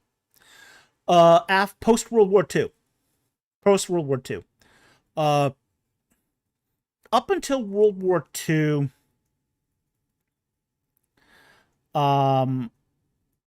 history was kind of viewed as the lives of kings and popes. And there was very, very, very little interest in the lives of common people by historians.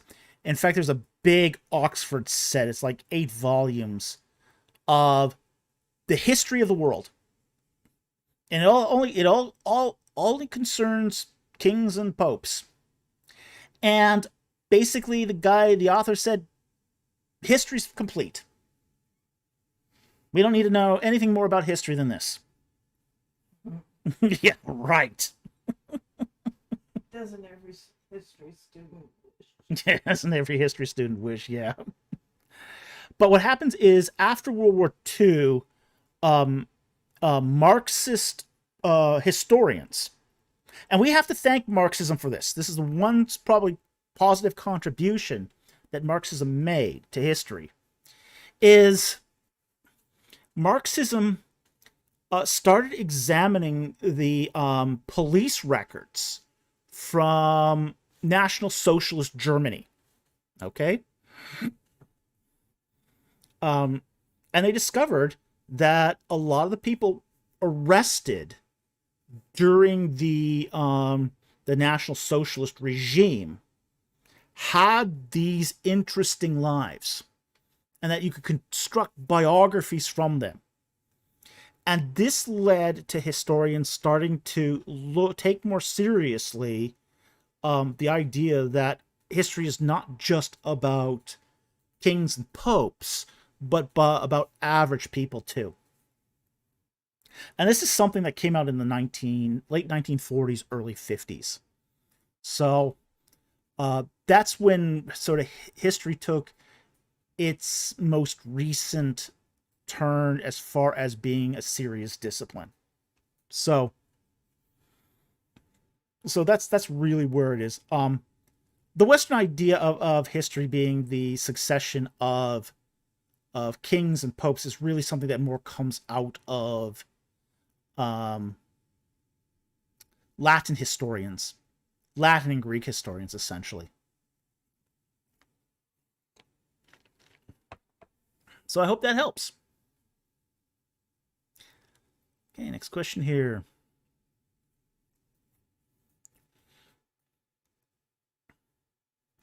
Okay, Ed Wilson asks, if Dr. Falk, if the Hyksos pharaohs of Joseph were Semites just like him, and they were Amoritic Semites, then why did they hate Semitic shepherds? Genesis 46:34.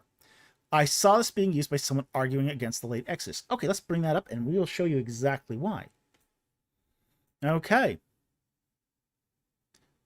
Genesis.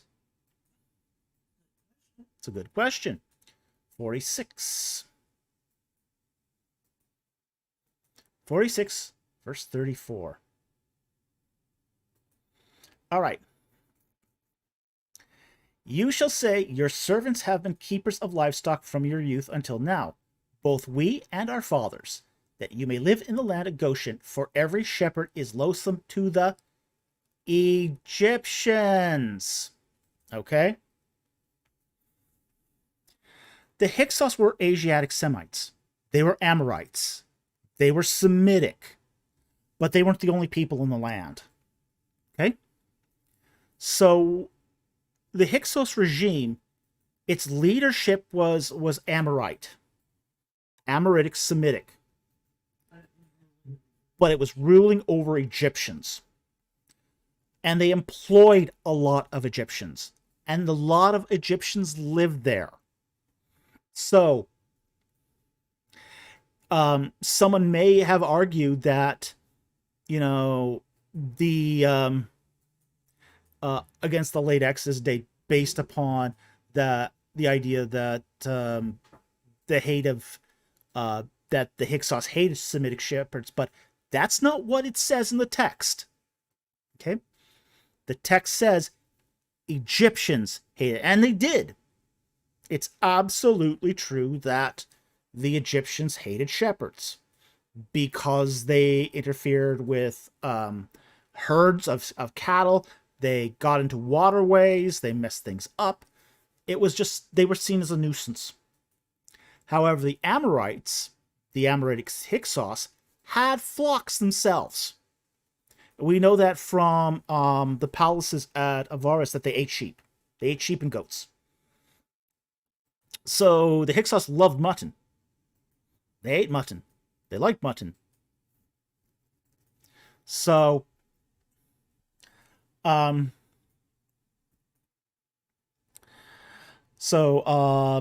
that's one of those things where you have to be careful not to confuse the Hyksos with the Egyptians. They're not the same. Hyksos ruled over the Egyptians, but they aren't themselves Egyptians. So you can't conflate Hyksos with the Egyptians in Genesis 46:34. It'd be a very, very bad reading to do that. But you find a lot of really bad readings in early date arguments. So I've heard this argument before, but it doesn't say in the text. The Bible doesn't say the Hyksos or the pharaohs or Pharaoh hated the shepherds. Doesn't say that at all. It says the Egyptians did. So, Mama says, context is king and nuance is prince. Yep. Yep, absolutely. Yeah. All right, so I hope that answers your question. Thank you for the question, and it's a good question.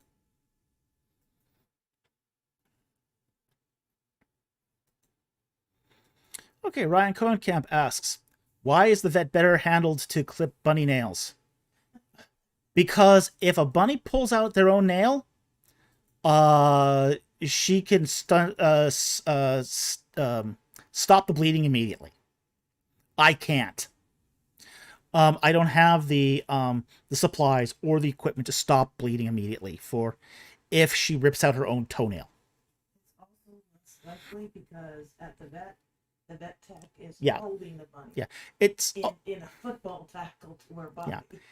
And also in the vet situation too, there's two people doing the nail cutting. I only have myself to do it, so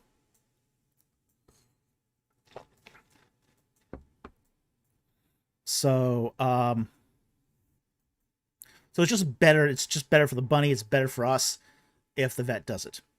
If we don't do that with all bunnies though.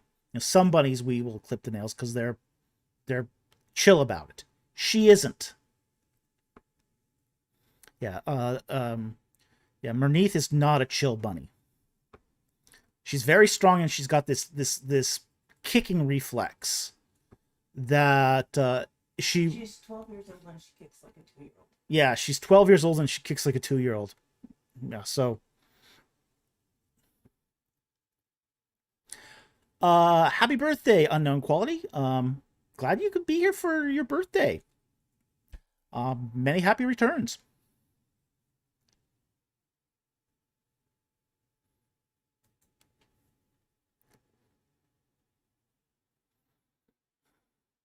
Annie Manuel, Merneith is royal. Oh yeah, she's so royal. Okay, a $2 super chat from Mama here. Thank you so very much for that super chat. Had to move furniture, but finally found my tablet pencil. Woohoo! All right, that means We should be soon getting some beta reading in from for book 4. That will be exciting. So thank you for the super chat, and thank you for letting us know. Looking very forward to getting your feedback. It's a different kind of book. Well, that's what I love about writing fiction too. Every book is a different kind of book. I experiment with new things, new literary devices. I'm always improving my craft. So, yeah, absolutely. I'm very much looking forward to seeing what you think of it. Mama says beta begins tomorrow. Awesome. Oh. We think the lizard people went into hiding. Taduza, dude, do you think the lizard people went into hiding after the Garden of Eden? No.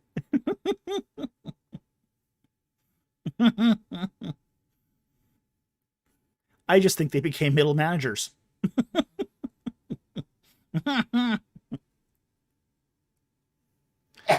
All right, moving on here.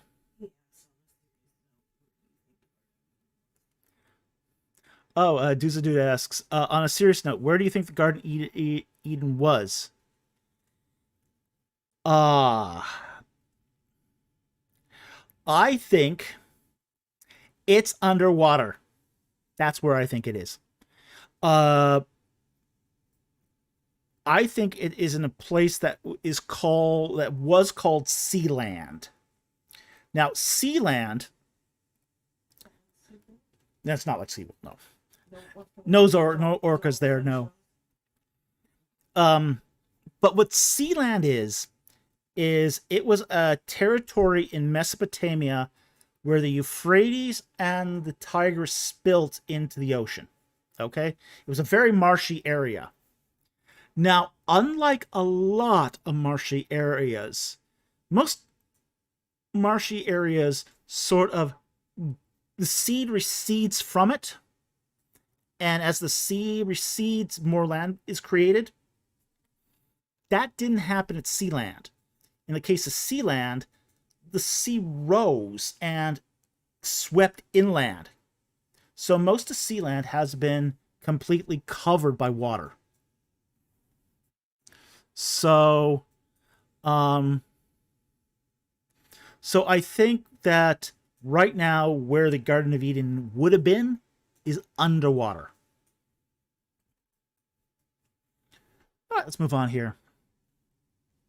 IC asks, does the Book of Joshua have Egyptian linguistic features, loanwords, grammar structures, and phonetic patterns that indicate an Egyptian origin parallel to the evidence Noonan found in Exodus? There's some, but it's much less. The amount of loanwords, grammar structures, and phonetic patterns of Egyptian found in the Pentateuch is considerable. Most pronounced in the books of Genesis and Exodus. Very pronounced in those books.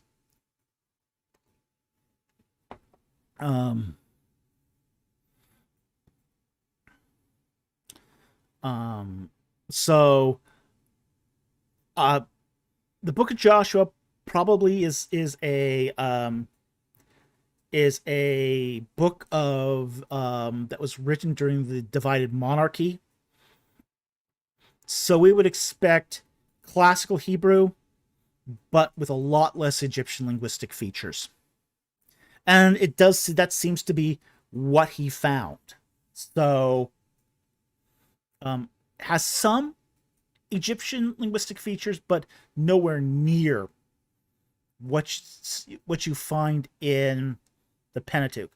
So Noonan kind of had this, basically looked for non-Semitic linguistic features. So for the Pentateuch, that would have been Egyptian. For the post-exilic books, exilic and post-exilic books, that would have been Persian. So in the case of his analysis of, say, Joshua, he found that there weren't any Persian words, and much less Egyptian. So that seems to infer an authorship during the divided monarchy. So pre-exilic, but not much pre-exilic. So I hope that helps. Thank you for the question. Very much appreciated. Mama says, Eden is swimming with the fishes. And probably with a few monsters down there, too.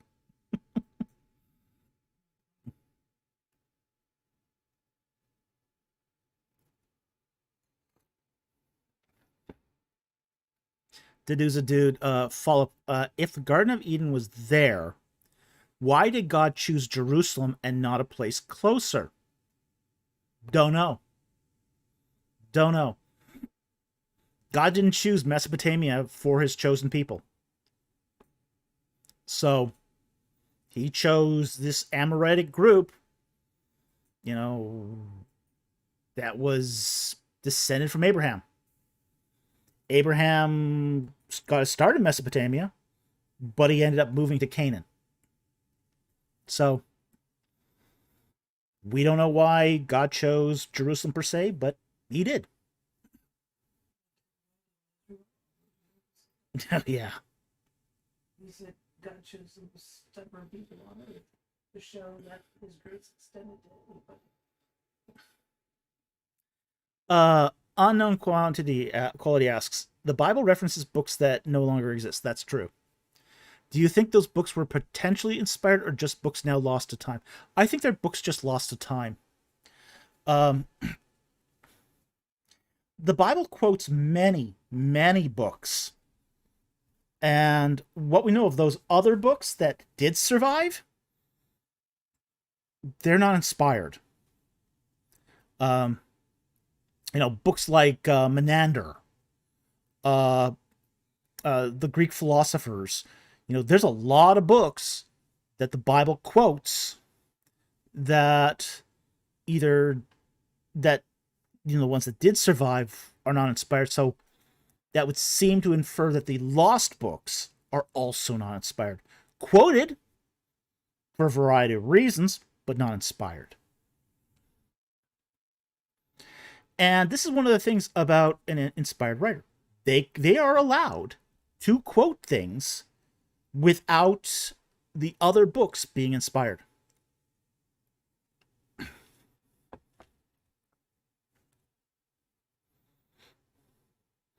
right, moving on here.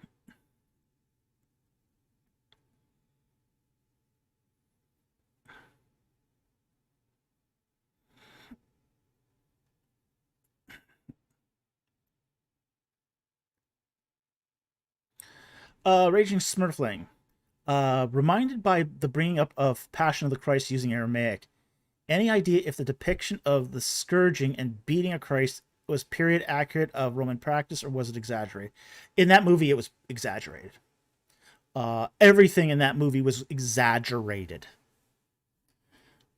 It was still brutal. Okay, it was still brutal, but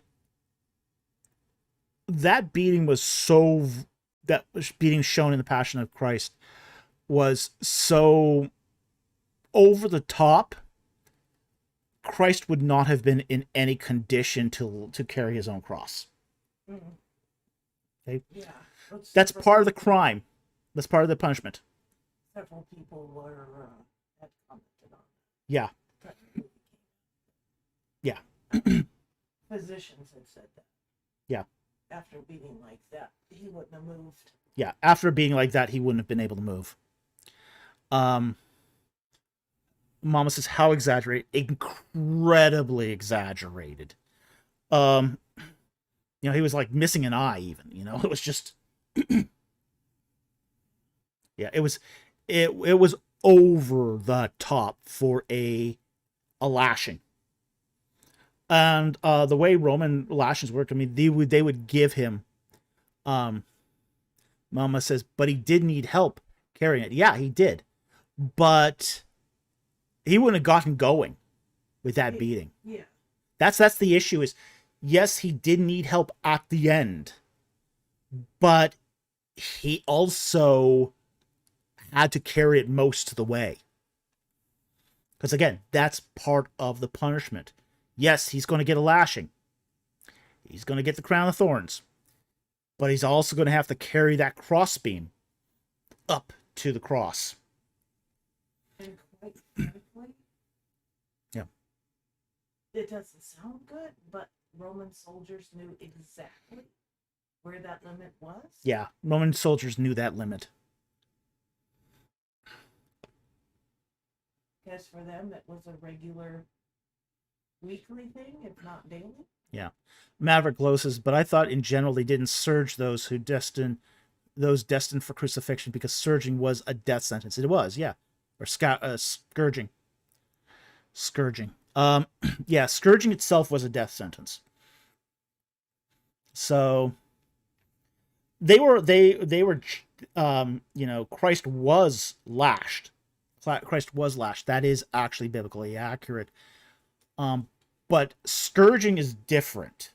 It's essentially beating somebody to death with a whip. So that's not what happened. But he still would have had to have been in a condition to take that cross up. If the Passion of the Christ, that scourging was so bad, and so over the top that no normal mortal human being would have been in any condition to carry a cross up a hill. Just wouldn't happen.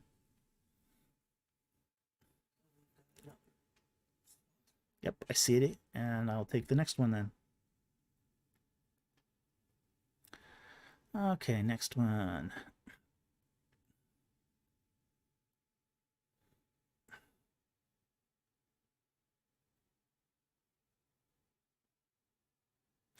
Open Your Eyes has a $10 super chat here. Thank you very much for the super chat. How does one safely leave fundamentalism without abandoning the faith? That's an excellent question. Once you lose that safety blanket of wooden literalism, it's hard not to start questioning everything. It is, and that's the problem with fundamentalism, is it in many ways protects you from your Bible. The whole point of that wooden literalism is to protect you from thinking about your Bible. That's what keeps people in fundamentalism. It's also what destroys their faith too. So this is why many deconstruct. This is why many fundamentalists leave the faith. Because they just can't balance you can't balance a wooden literalism with a nuanced understanding of the Bible.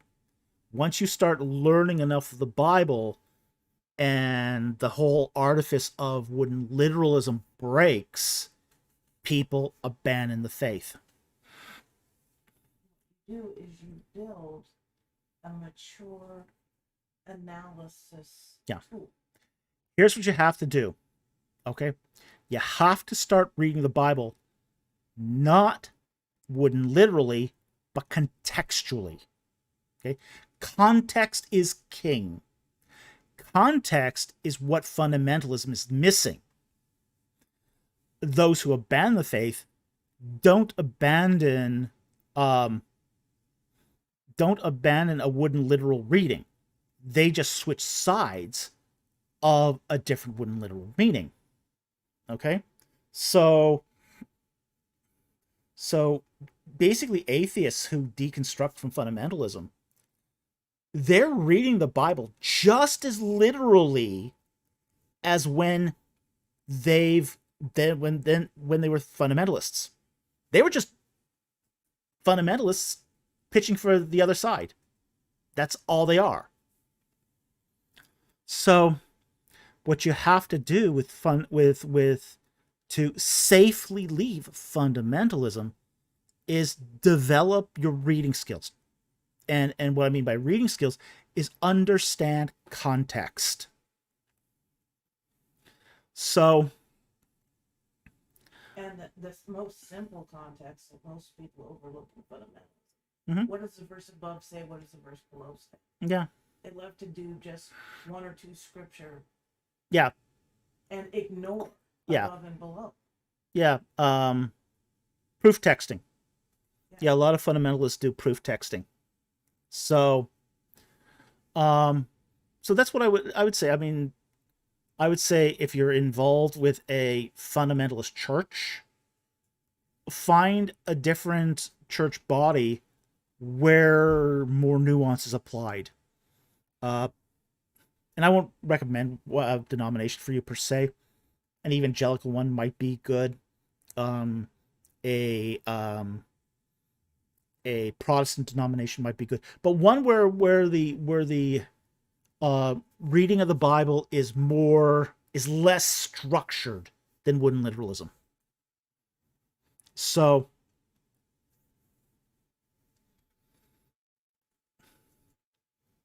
Mama says they feel tricked, betrayed, like they've only believed a lie. Well, I mean, Aaron Raw, he says the easiest people to deconvert are fundamentalist young earth creationists. Because all you have to do is disprove that reading, the only reading they have in their repertoire, and they flip almost instantly to atheism. Aaron Raw also said something that was also very interesting. He says, hey, he doesn't bother trying to convert somebody with a nuanced view of the Bible because they have a more flexible understanding of it. And it's interesting that we see this, that those with, say, the less doctrinaire view of the Bible have a more stable faith. It's an interesting paradox because, you hear fundamentalists talk about, well, the only way to read the Bible is wooden literally. This is one of the reasons why they're so rigid about their reading of, say, 1 Kings 6:1. It's because that's their shibboleth test. They will often say if you don't read 1 Kings 6:1 literally, you won't read the rest of the Bible literally, and you'll fall away and be an atheist. And that's not true. Just because you're not reading the Bible in a rigid wooden literal way. Now, that's not to say that you're reading it in an allegorical way, because there's many ways to read the Bible in accordance to its context and genre. So there isn't just one way to read the Bible. You have to recognize in places it is. Mm-hmm. In places it is. How do you tell the difference? Thomas Hall says, yes, many skeptics read exactly as a fundamentalist would. Never thought of it that way. Yeah. They're just fundamentalists pitching for the other team. And what they're knocking is a fundamentalist understanding of the Bible, which none of the rest of us Christians believe in. Yeah. Yeah, so they'll often knock down a fundamentalist understanding and then lump the rest of us in with that. And then they wonder why we don't convert to atheism. Andrew Graham, do they say Jesus was literal door? Laugh out loud. Here's how that works. I've asked fundamentalists this. And this is one of the things I find very interesting. You bring up the psalm where God is a chicken, has wings and feathers, or Jesus is a door, the literal door, wooden hinges, or a sword came out of his mouth. Oh, that's it. And yeah, they actually believe. Some of them. In end times, Jesus will come with two literal swords out of his mouth. What will happen is you'll get picking and choosing. What's sometimes called ad hoc reasoning. In some cases, like Jesus is the door, they'll say, oh, that's obviously poetry, so you can't take that literally. Okay, well then, what about the sword? Oh, that's going to happen literally. Yeah, that's really going to happen. That this big long metal stick is going to come out of Jesus' mouth. Yeah, that's not what that means. So they don't have a consistent view of genre and context. So it's really all up. It's really to leave fundamentalist to leave fundamentalism safely. You have to not leave the Bible. You have to leave the method that you use to read the Bible. So you have to be open to new ways to read, ways that involve context and genre. Josh Bowen, he was a fundamentalist that deconverted. He was a military chaplain. He went to seminary. He served as a chaplain. Then he goes for his PhD. And one of the things he was told was, he was talking about a Bible with a buddy, and the buddy told him that you do know there's more than one way to interpret that verse. This was the first time he had ever heard that a verse passage of the Bible could be interpreted in more or read in more than one way. So, but instead of trying to change the way he was thinking about passages, he retained that fundamentalist view, but changed teams. So,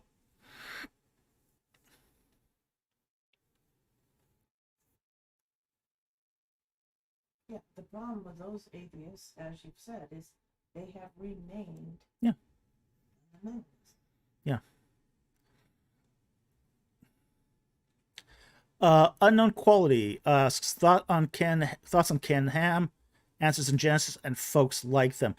I don't have. I think Ken Ham needs to retire. I think Answers in Genesis has consistency problems that are based upon their ideology. I think there's real issues there with how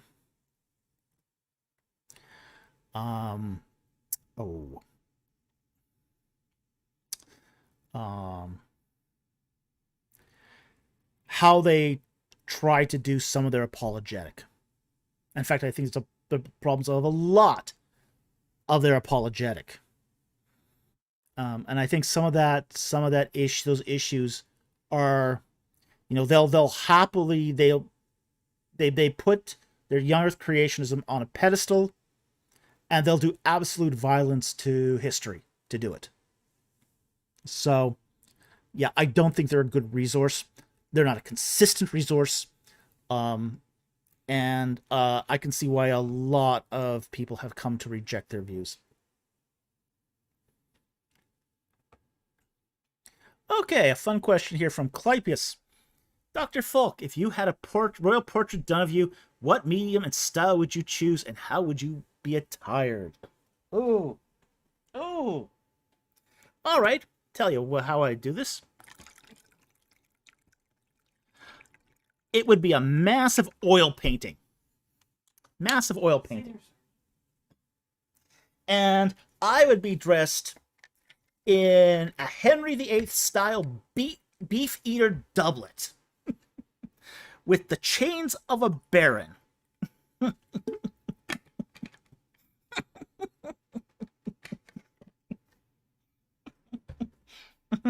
And I would be fully front-facing, just like Henry VIII. However, with a bottle, with a glass of whiskey in one hand, and your cell phone in the other. Yeah, with a glass of whiskey in one hand, yeah. Okay, so there you have it. Big beef eater doublet.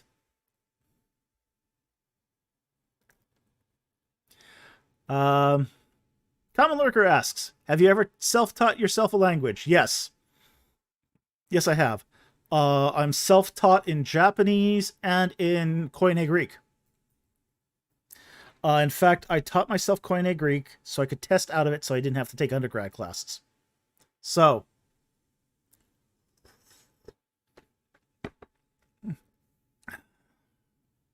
yeah, I am self-taught in at least 2 of those languages. So, Annie Manuel asks, what would Mrs. Producer wear? She would decline the invitation. Although I think she'd look stunning in the We already did. Jewelry at the she would look stunning in an Elizabethan dress. Definitely.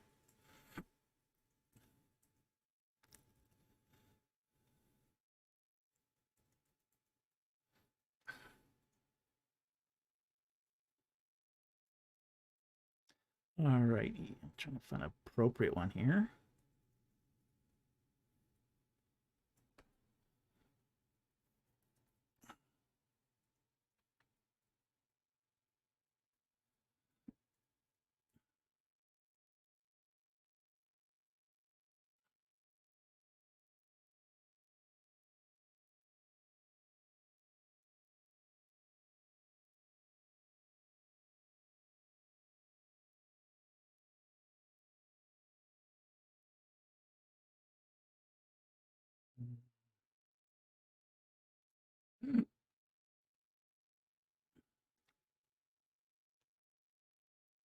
Brian Cohenkamp asks, are there any old videos you would like to want to remake? Not really.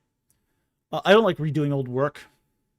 Get the first drafts out first, and then if I've got time, maybe go back and redo some of them. But I might redo the one on, say, money, Egyptian currency, but that'd be different, or the economics of Egypt. But there's not a whole lot of the old videos I would want to remake.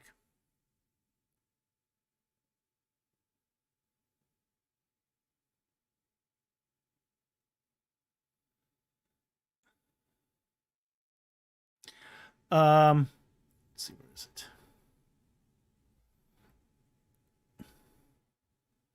All right, PA8 for 1999. Thank you for sponsoring a question. We really appreciate your support of the channel.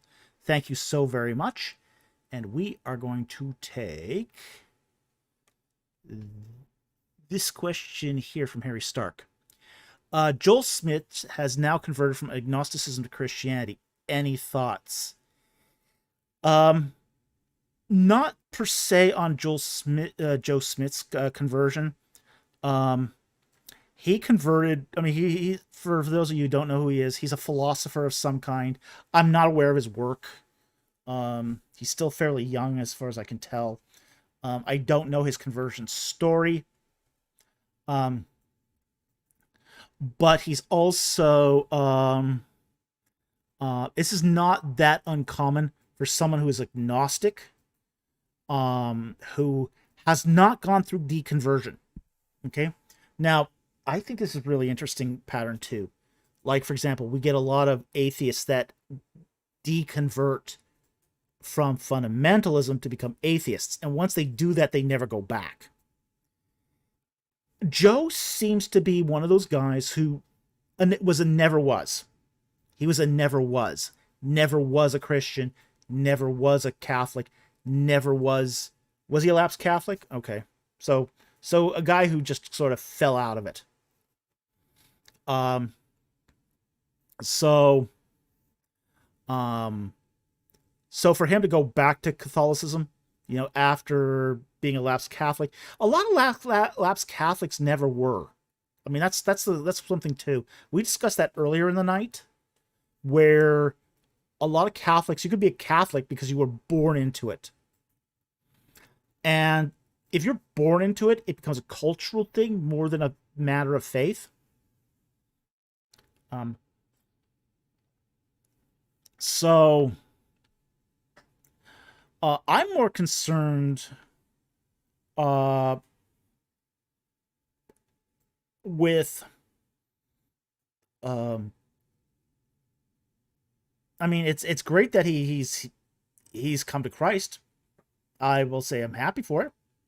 I don't mind that he's become a Catholic. You know, that's fantastic too. But I don't think there's anything really that significant there.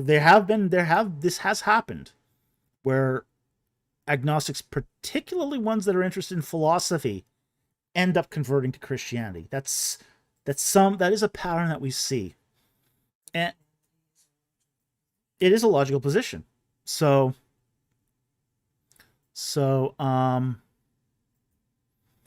seeing that, it doesn't surprise me all that much. But I also got this too in the week, this news at the same time that one of the people in the apologetic sphere converted to Buddhism. And that's something that has me more concerned. That actually is something that does really concern me, because it's predicated on a poor understanding of Christianity and philosophy that compelled this apologist into a radical skepticism where Christianity could not answer that radical skepticism. So he ends up converting to another faith that also doesn't answer his radical skepticism. It just conceals it in other mumbo jumbo. So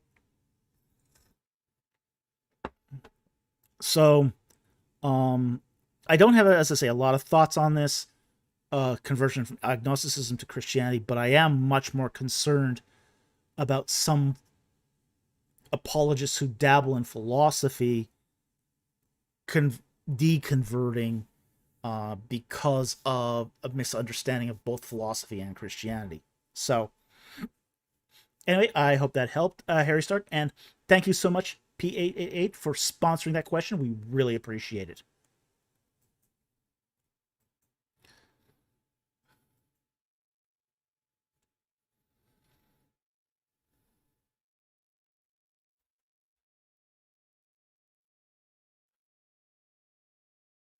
Common Lurker says, I've always thought about teaching myself to read Japanese, mainly to read manga. That's why I taught myself.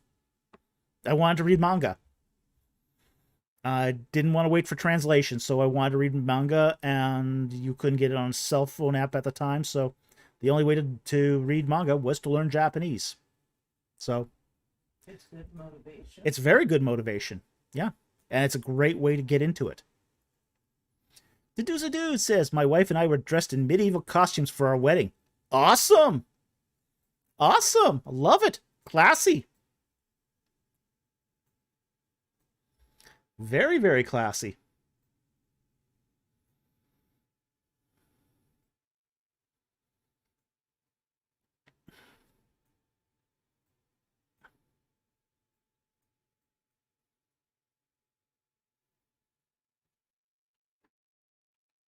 Okay, moving on here.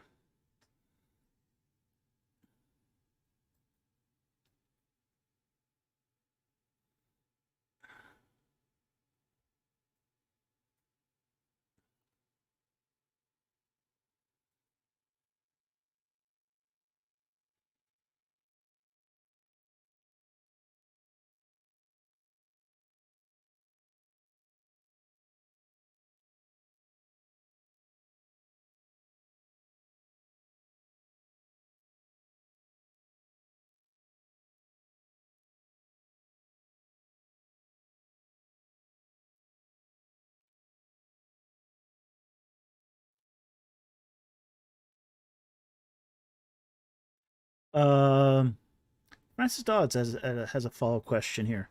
Do conservatives object to Nicaea 1 accepting the baptism of Arians and Constantinople 1 accepting the baptism of Macedonians?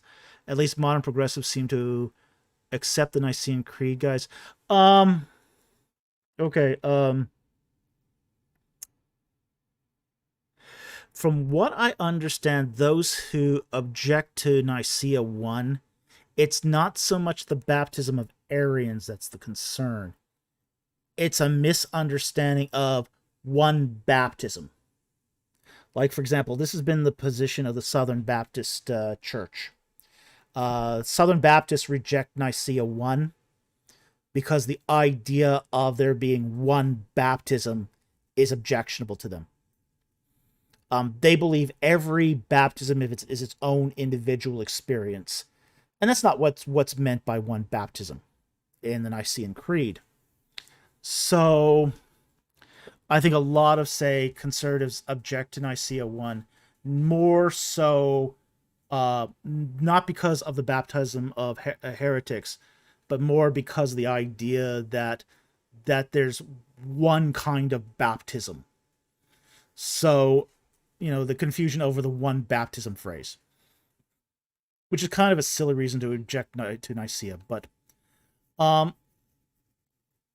modern progressives accept the Nicene Creed, guys, because they don't understand the Nicene Creed either. Because it's a different position. Yeah. If you understood it, you would really object because you don't understand it.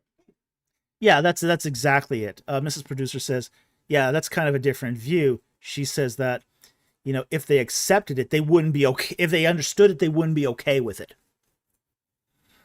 So, as I said, these two have different ways of misunderstanding it.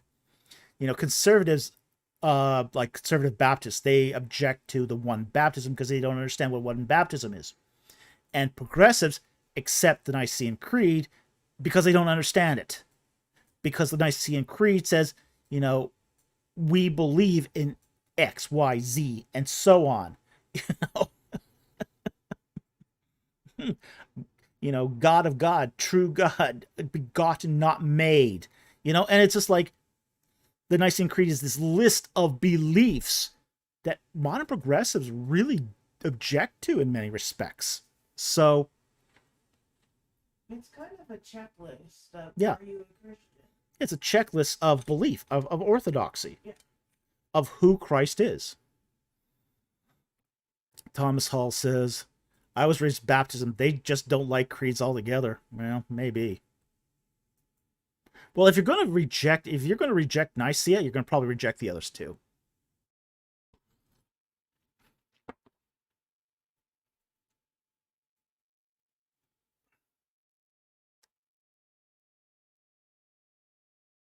Daniel Lowry says, I think folks might be equivocating on the term progressive. I've met progressives that hold to very conservative Christology and others that don't. No unity. Yeah, there are ethical progressives and there are theological progressives, and they're not necessarily the same.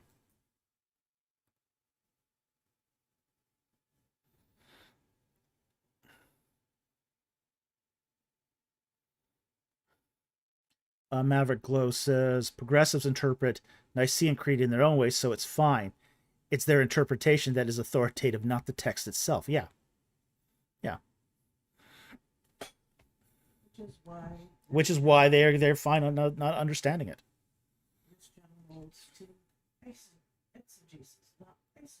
Yeah. Big distinction.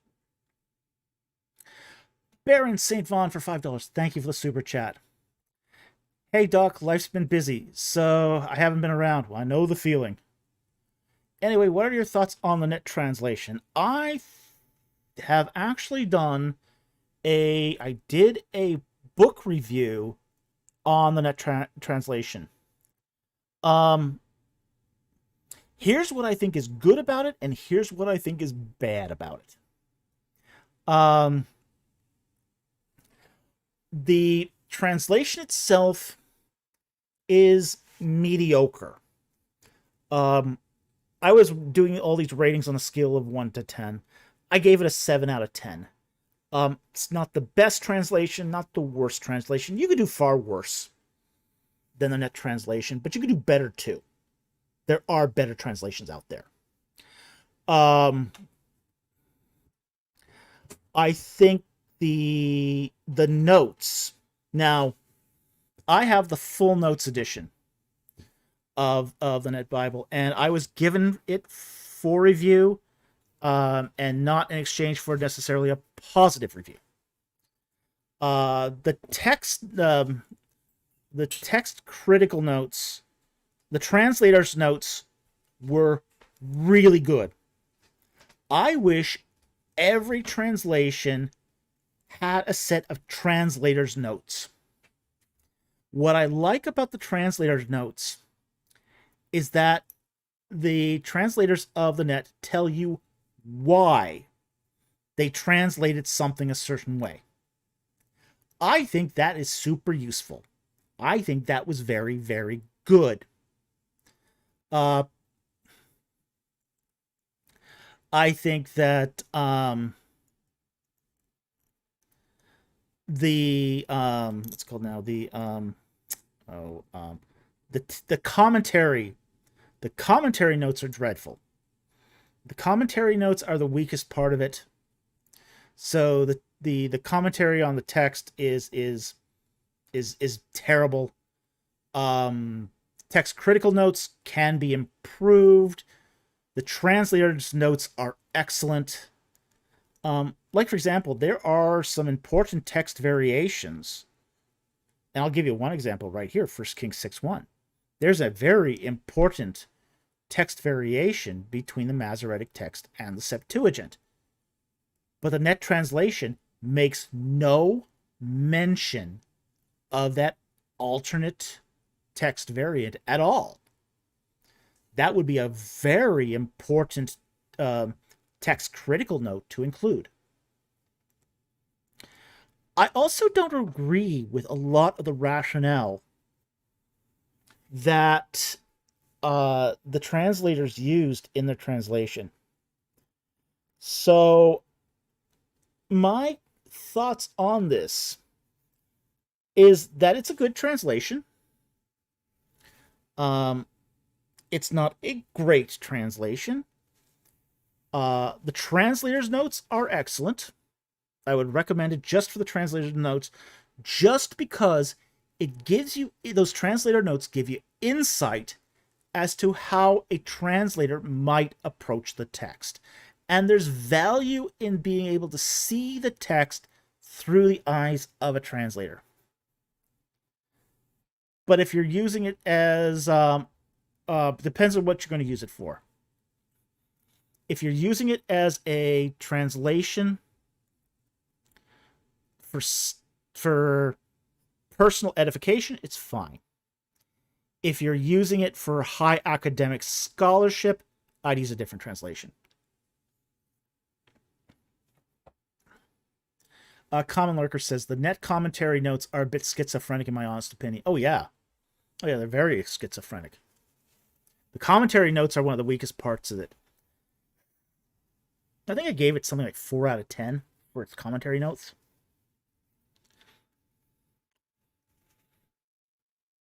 In one breath, they can be really, really conservative. On another end, they can downplay a lot of messianic interpretation of Old Testament passages. They do, yeah.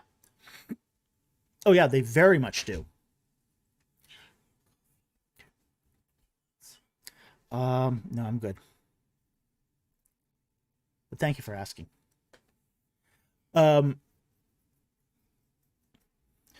It also has, the quality of their translators is also highly variable in quality.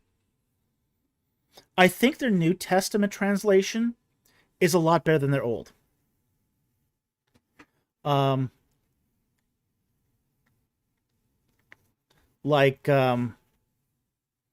remember who the translator was for the New Testament. I think it was Daryl Bach, who did the translation for the New Testament, and he's a good translator. But the Old Testament had Eugene Merrill, and Eugene Merrill is not a good scholar. He's not a good scholar. For those of you who don't know who Eugene Merrill is, he's the guy that wrote the foreword to Petrovich's book, The World's Oldest Alphabet, where Eugene Merrill lauds Petrovich as a world-class expert and scholar on the early alphabetic inscriptions. I don't know if that was just a lapse of judgment, or I know that Merrill and that Petrovich are good friends. They hang out in the same circles. They're both ABR. So yeah, I think they could have had better Old Testament translators. And I think a lot of the translations in the Old Testament were particularly dodgy. So I think they could have done a lot better on the Old Testament. I think the New Testament is decent. Andrew Graham, ABR again. Yeah. Raging Smurf. Oof. Yep. Yeah, ABR again. Yeah, they got their claws and everything. Yeah, they've got old church money. Yeah, there's one of those instances where money has influenced the outcomes. How do you get your message out there? You control the money. And you censor people. No, yeah, you use you use the money to censor others. You keep running into editors who won't let you match dates to pharaohs. Yeah. Yeah, I have editors that sometimes won't let me match dates to pharaohs because it would cause problems for the ABR crowd. It's again, it comes down to who's got the money, who's controlling the purse strings. So that's my thoughts on the net translation. It's a decent translation. Better on the New Testament than the Old. The commentary notes are garbage. The text critical notes could be improved. And the translation notes are something every Bible should have. So, it's a mixed bag. It's a mixed bag. Very nuanced review. Yeah.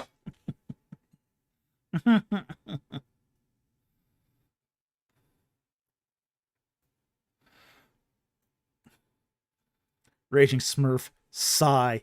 Both the ex-fundies and the current fundies seem to be like two sets of hostile parties, and you're blessed and cursed to irritate both. Yeah. Oh, yeah. You have no idea. You have no idea. Hey, Jamie, how's it going? Long time no see. Hope you've been well.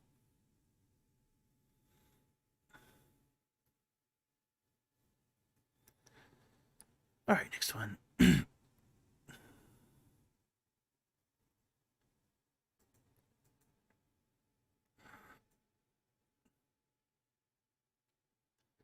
you get to this whole thing on Plautus?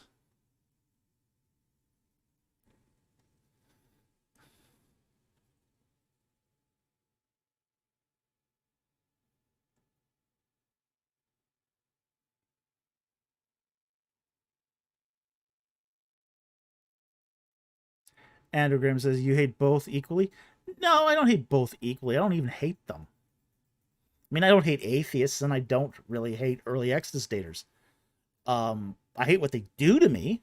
I mean, I don't like how they blacklist me and all that stuff, and slander me. I don't like that at all. I don't hate them personally. We wish they would simply state their opinions. Yeah. And leave others who disagree with them, they can contradict. I wish they would just keep the debate intellectual. Yeah, drop the ad hominem. Yeah. Yeah, drop the slander. Drop the ad hominem attacks. And provide evidence for what they say. And, use reason and words to defend their arguments. And if they kept to that, we'd be fine.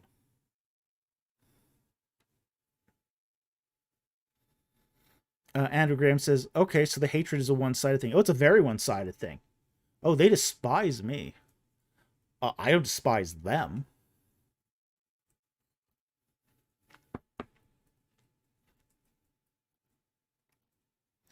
Tony G, Why can't academics all get along? Because here's the thing. If you're a bad academic, you are susceptible to being easily embarrassed. Um, and if you're embarrassed, that gets around. So it can become a reputational ruining thing if people embarrass you in public. And academics invariably will attack each other's ideas. And that's going to lead to professional jealousies and infighting. So Thomas Hall is high school with gray hairs. Yeah, a little bit. Okay, moving on here. Harry Stark, is PyScript better than Flask for using Python in web development? I don't know. I don't use PyScript and I don't use Flask. I do use Python though. I've written a lot of Python. I just don't use it in Flask or PyScript. And I don't do a lot of web developing anymore. So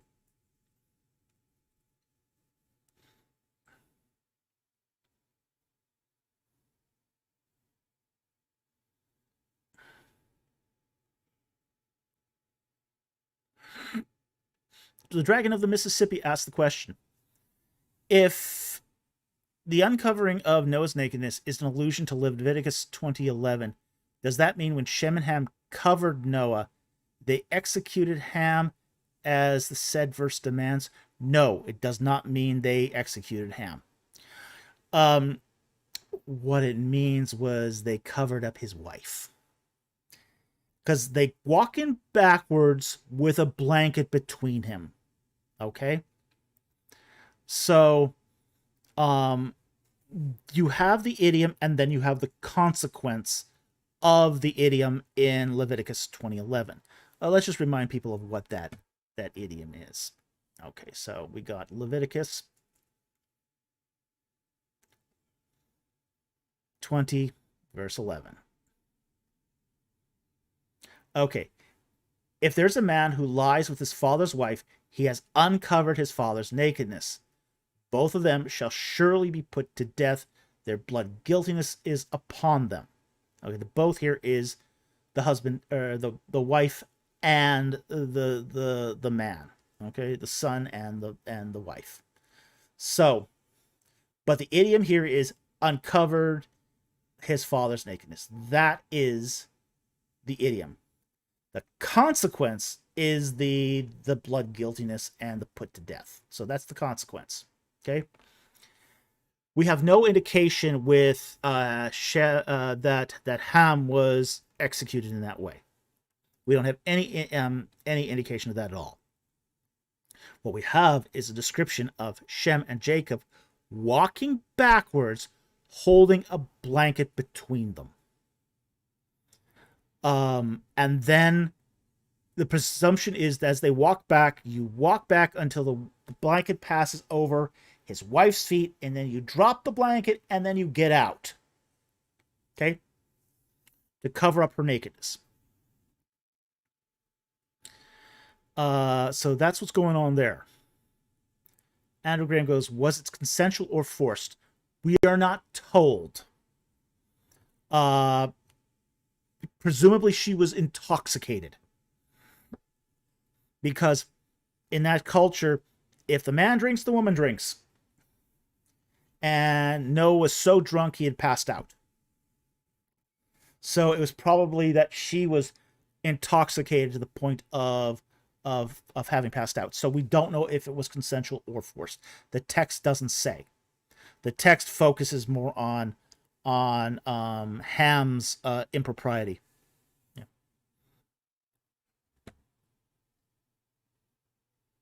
Warrior the Most High says sick stuff. Oh yeah. Yeah.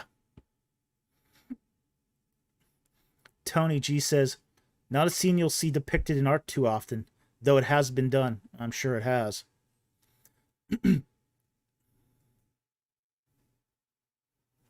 Well, it could make great sermons against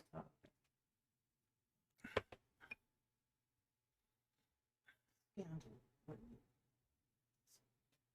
What's the word? It's a sin in everybody in church does. It talks about each other. Gossip? Gossip. Uh, Yeah. Somebody runs out and says, "Oh, wow, look at that." The other two walk in and just cover it up. yeah. Well. Okay, the Dragon of the Mississippi asked the question. What is Takashim of Exodus 35:7 that covered the tabernacle? Is there an ancient Egyptian parallel to them? Let's take a look at that. All right, so we've got Exodus. I think this is the covering. 7.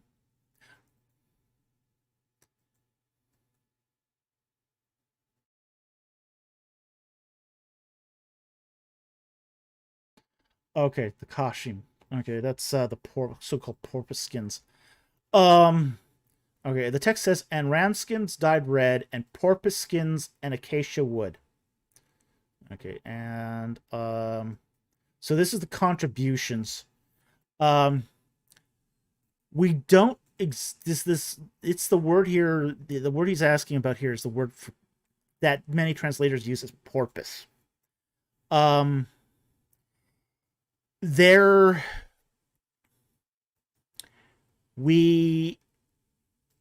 There is not an Egyptian equivalent to this. We don't exactly even know what this word means.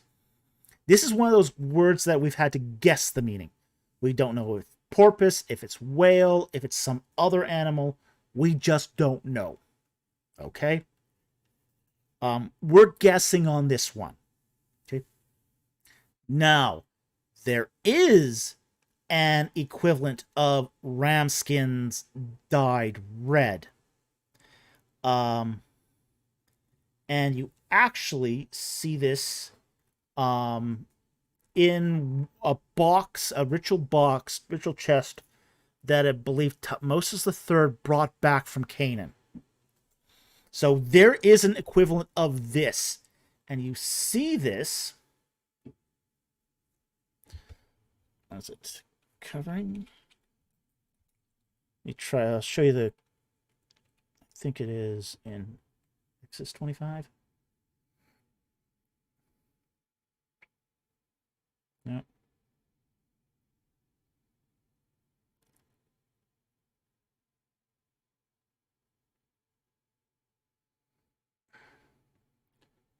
Uh, 36.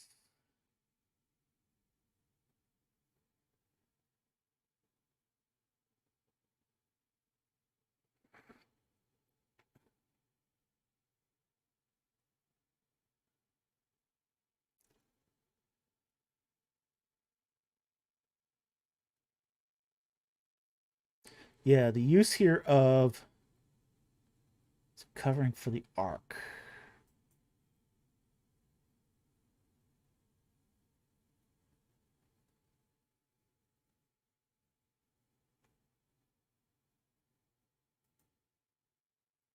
Okay, here it is in Numbers chapter 4, verses 5 and 6.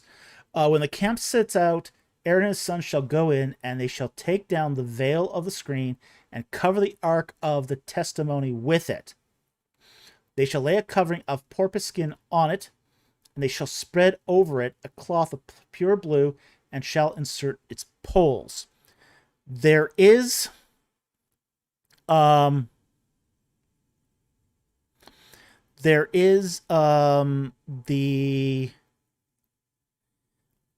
thought here that when you transport this chest, that it's supposed to be covered with something like porpoise skins or red fabric, or in this case blue fabric. Do we just need to ban that guy? Okay. Yeah, don't be afraid to ban him.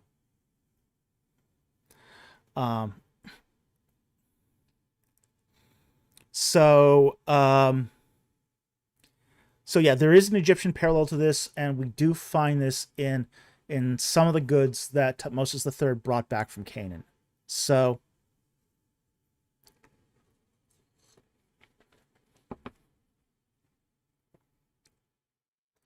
So yeah, there's definitely a not specifically for the porpoise skin, but a similar covering over the tabernacle and the ark. That is definite parallel in Egyptian ritual furniture. So anyway, I hope that helped. Thank you very much for the question. Really appreciate it.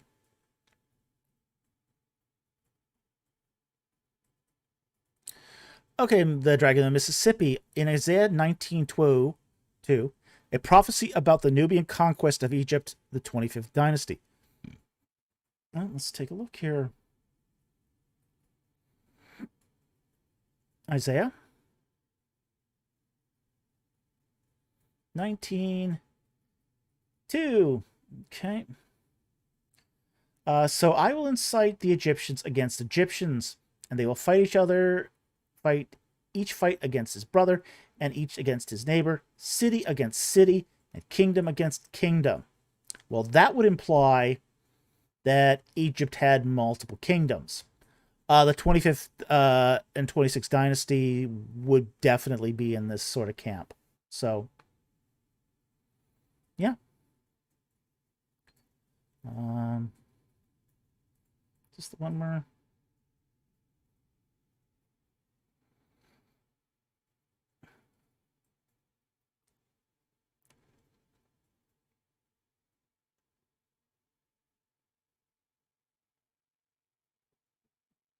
Yeah, it's possible that that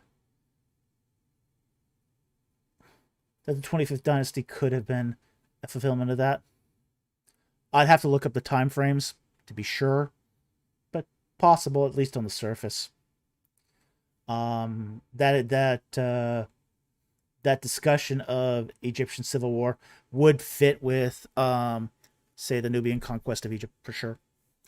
Also because of its extensive reach into both Libya and into Canaan. I mean, they made it as far up as Syria. So, yeah, that could be a good reading of that. But I'm not certain. I'd have to look it up, the specifics. Anyway, I hope that helps.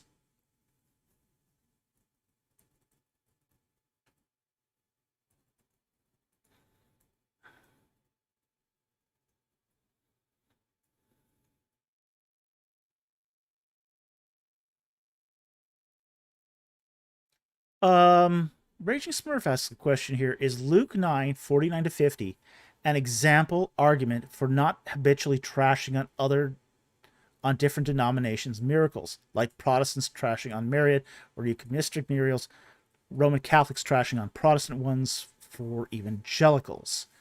Let's see what the text says.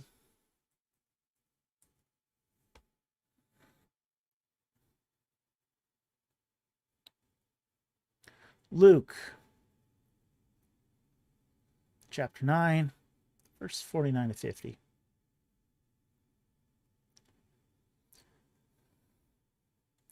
All right. And John answered and said, Master, we saw someone casting out demons in your name, and we tried to hinder him because he does not follow along with us. But Jesus said, do not hinder him, for he who is not against us is for you. Okay. I think it would be a very difficult case to use this text as a argument for not trashing other denominations' miracles. Now, I'm not saying it's a good thing to trash other denominations' miracles. I personally have some qualms about so-called Marian and Eucharistic miracles. I think there's good reason to doubt them. Okay? But I don't think you can use this chapter to say this is not a practice we can do. Because here's what's happening. In verse 49, John is reporting that somebody is casting out demons in the name of Jesus. Okay? And that they tried to stop him because he's not a follower. And what's specifically meant here by follower is someone... Jesus had disciples, but he also had a large group of other people that followed, and these are the followers. So when Jesus talks about his disciples and his followers, there's sort of two different circles of intimacy with Christ. So what's happening is we've now got this third circle. You got the disciples, you got the followers, and then you got those on the outside that are hearing Christ's message and applying it. Okay? So Jesus is telling them, don't hinder these people. Don't make this exclusive just because they're not a part of the followers. Okay?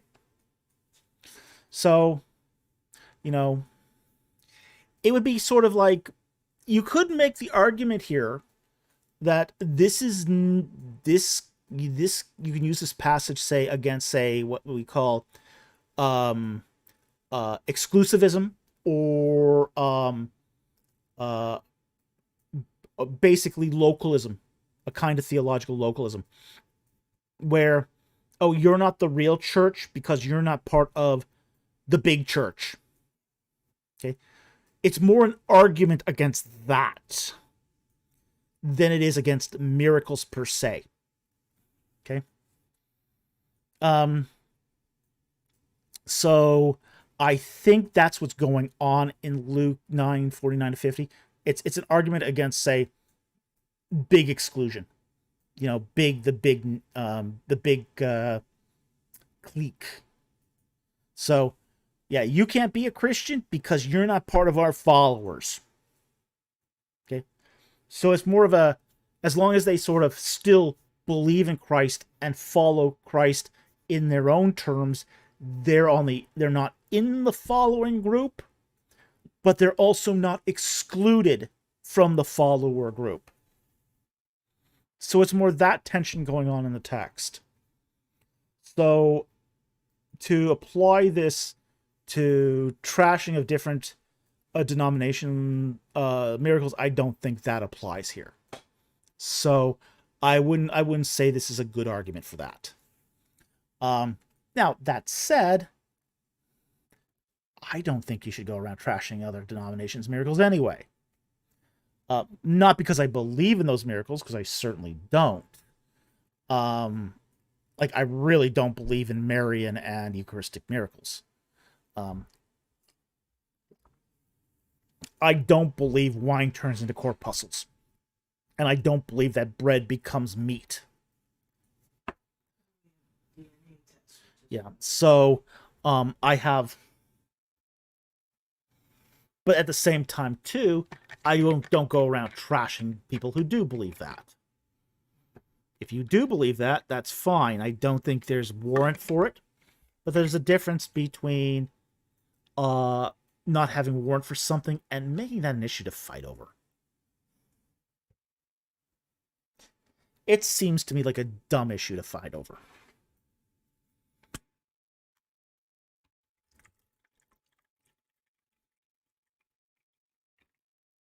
I mean, let's fight over stuff that's worth fighting over. There's a lot more than enough stuff worth fighting over that we don't have to fight over stupid stuff like this. Okay, so I hope that helped. Thank you for the question. Very much appreciated.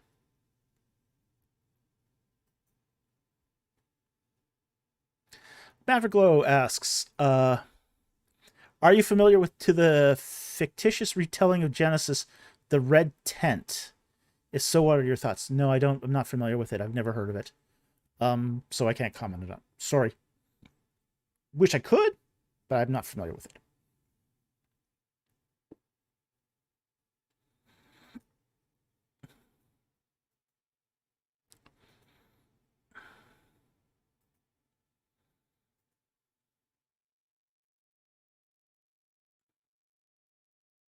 Now, I am familiar with the fictitious retelling of Genesis in the C.S. Lewis science fiction novel Out of the Silent Planet and Paralandra.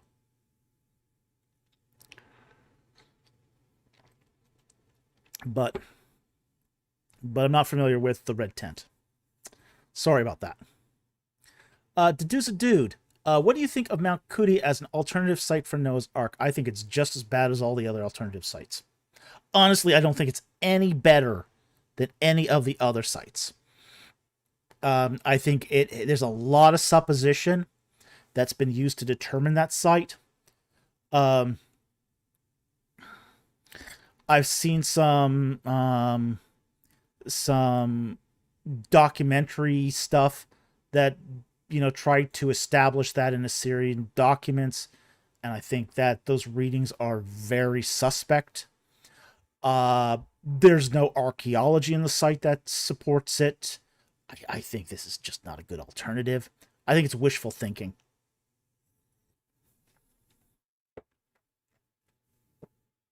I'd like to see a lot stronger evidence for this.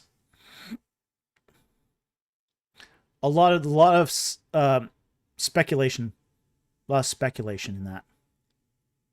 So I hope that helps. Thank you very much for the question.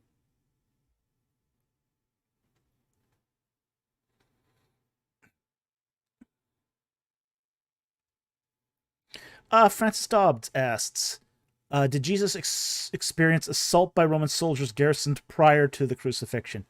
Oh yeah, there would have been beatings. There would have definitely been beatings. He would have been beaten several times. Definitely lashed. Lashed but not scourged. And there is a difference, as we've already pointed out. So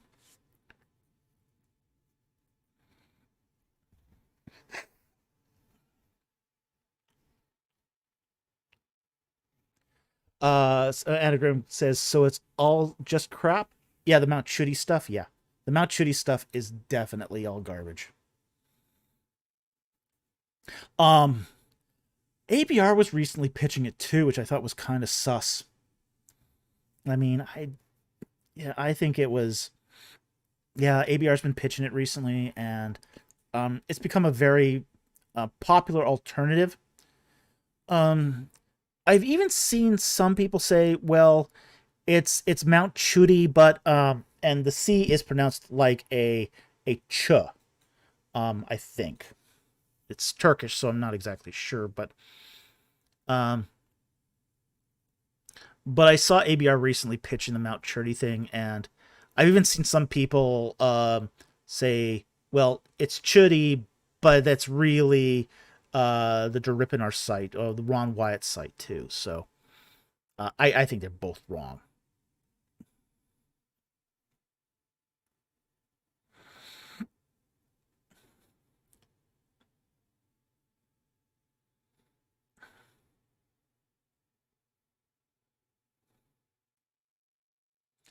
Unknown Quality says, what do you think of Jim Caviezel's portrayal of Christ? I don't know who that is. I don't know which portrayal is that supposed to be. Let me look that up, because I don't keep track of actors.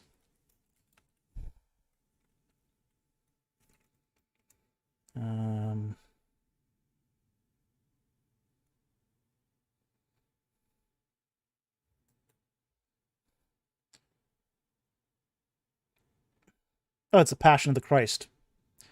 Not great. Okay. Yeah, I would say that I think his portrayal of Christ is not fantastic. He's a very passive Christ. He's a Christ that lets bad things just happen to him. So I'm not. He's not my favorite portrayal of Christ. My favorite portrayal of Christ in a dramatic series or production is the Gospel of John. I like that one the best. I still like that one the best. So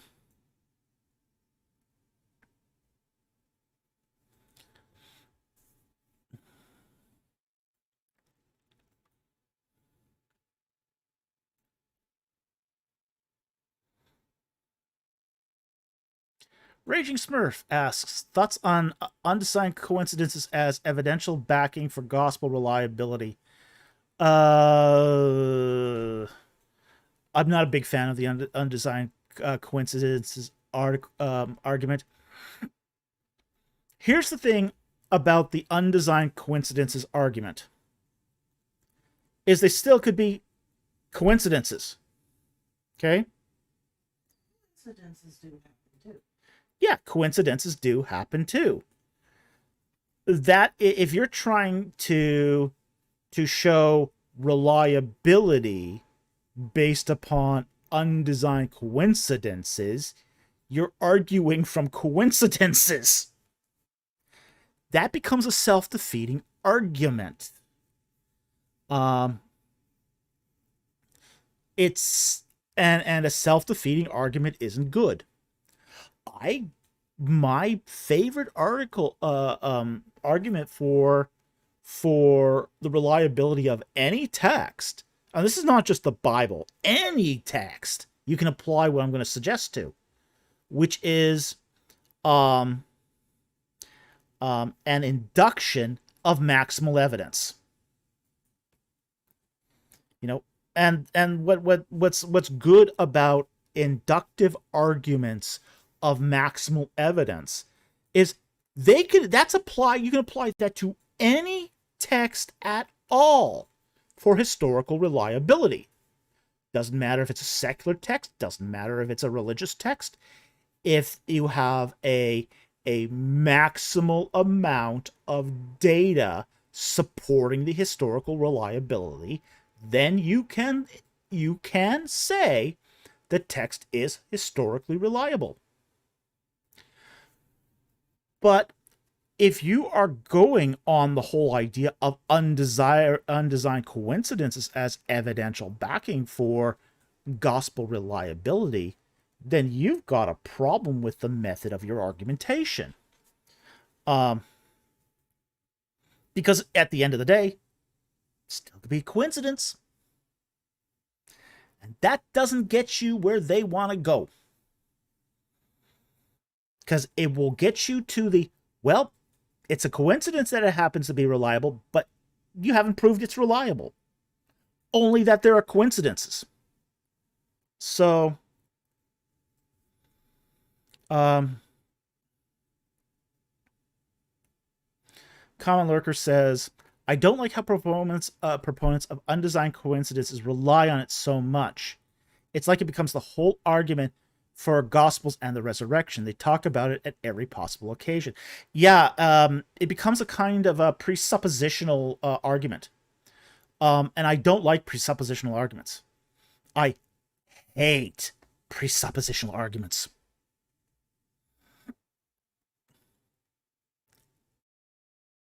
Presuppositional arguments, I think, are just lazy thinking. Dan Rolori says, I feel that on UC's Dr. Falk, I know there's a paper in the works trying to quantify the strength of undesigned coincidences, but it's been in limbo for a bit because it's going to be really difficult to get past the logical problem of it. He says, but beware, Dr. Falk, Lydia McGrew is going to come after you. Okay. So? I doubt that. She's an intelligent, rational person, and we'd be happy to have any conversations like that. Well, I'm a maximal evidence kind of guy. I want maximum amounts. I want big piles of evidence. That's what I think makes the most compelling argument for reliability. Undesigned coincidences doesn't. Now you could maybe add undesigned coincidence to your pile of maximal evidence.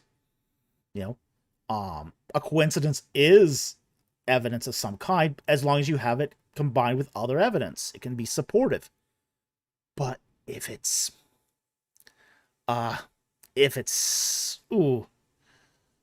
all you're relying on and that's your key evidence, you've got a methodological problem. So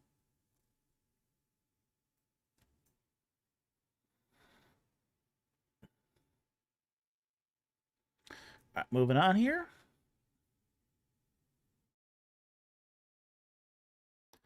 Roger T asks, What are your thoughts on the Legacy Standard Bible translation of the Bible?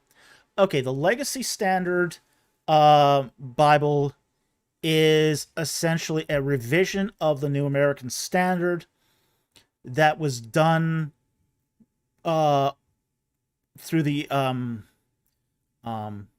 through the auspices of John MacArthur and Master Seminary.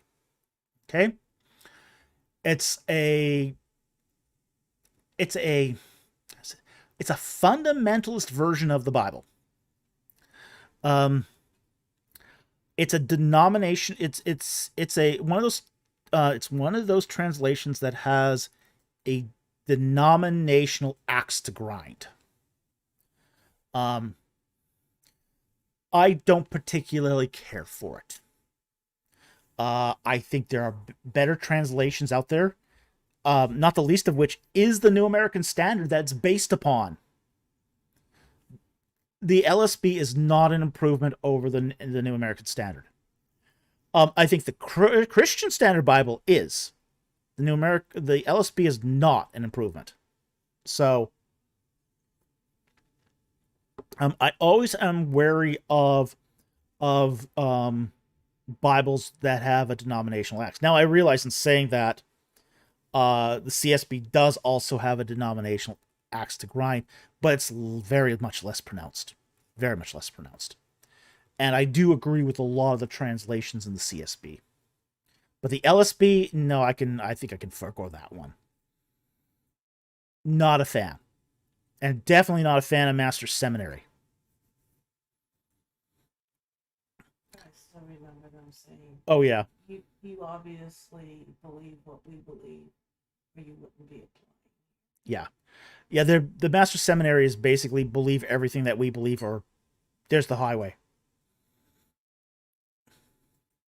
Really ugly seminary. Warrior the Most High asks, will YouTube's new policies impact your channel? It depends. We have to see how those policies are going to be fleshed out. Here's what won't. The 8,000 subscriber per year, or sorry, not the 8,000 hours per year, is not going to affect us one bit. We get over 44,000 hours of view time every year. So, the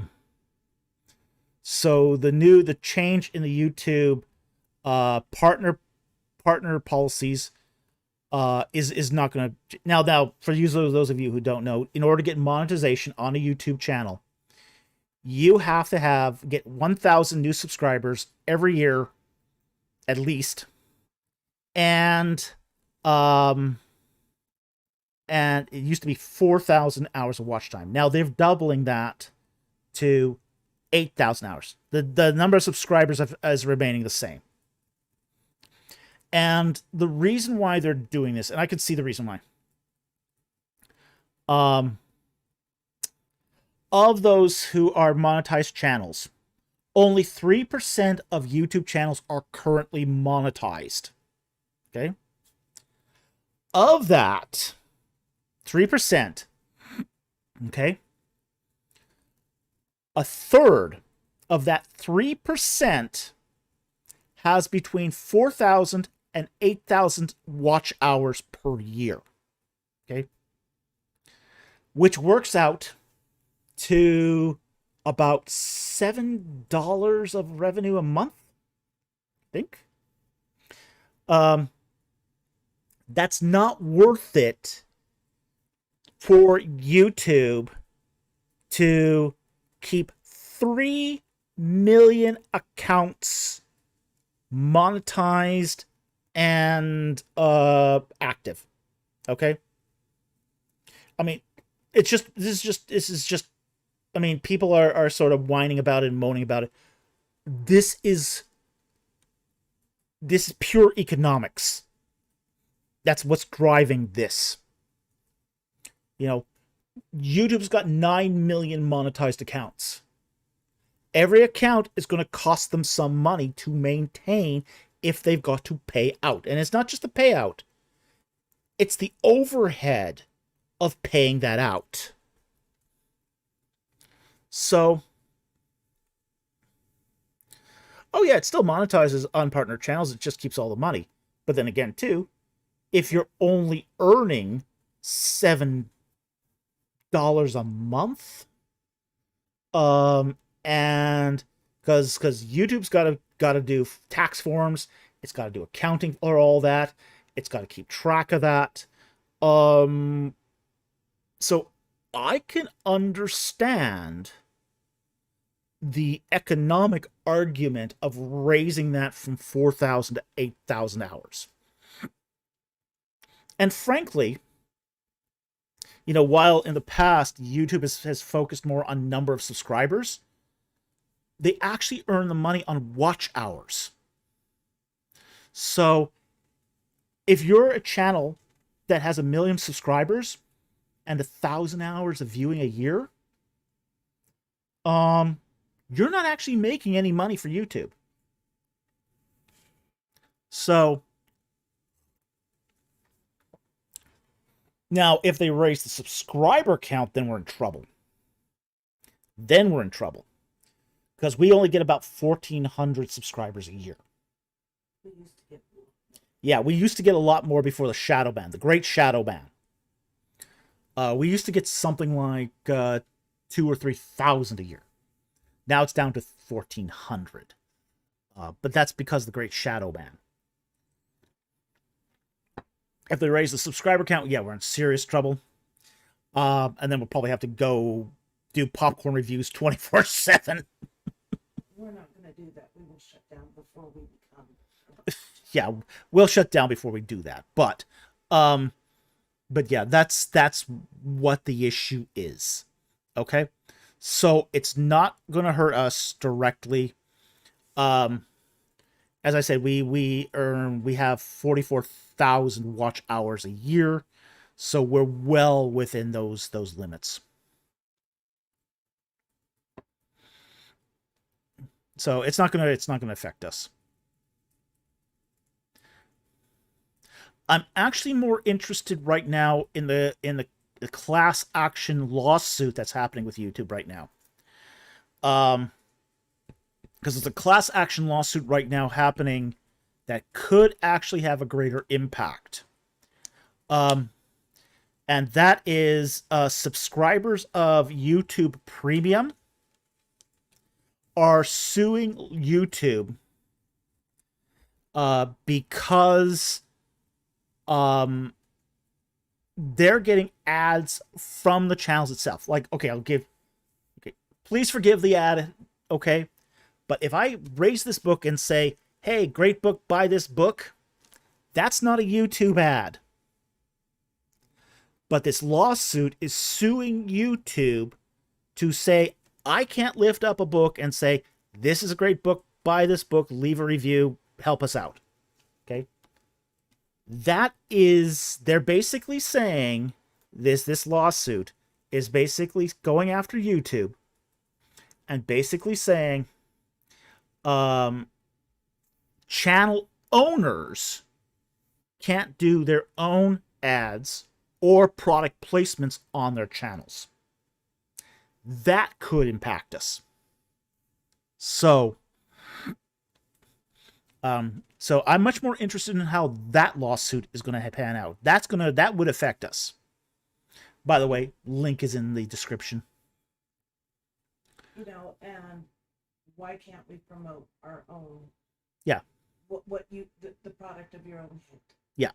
Yeah, why can't we promote the products we make that we've done ourselves? And all these cooking shows have product links. Yeah. And the problem we have financially is we don't have sponsored content. Yeah, we don't have sponsored content. So for us... By the way, mm-hmm. Just on my side of things, if there's a manufacturer who makes excellent coffee, mm-hmm. I think we'd be the ideal channel to sponsor. They should sponsor us. Mrs. Producer wants to guess to get into sponsoring coffee. We can do that wholeheartedly. Yeah. Dude, sponsored as well. Yeah. It would apply to any if the plaintiffs prevail, it would prevent all channels from doing sponsored ads, product placements, anything like that. Like what I just showed you. It would prevent us from doing that. And YouTube right now doesn't control that. So, and let's hope that lawsuit does not prevail. A word of the Most High. Did ancient Egyptians have drills for cutting stone? They had hand drills for cutting stone. Yeah, they did have that. They could drill holes in stone with that very easily. So, yep, they had it. Raging Smurf. Whimsical question. Preferred dinosaur, Triceratops or Velociraptor? Ooh. I'm going to go with the Triceratops on this one. Fascinating animals. Really interesting animals. So.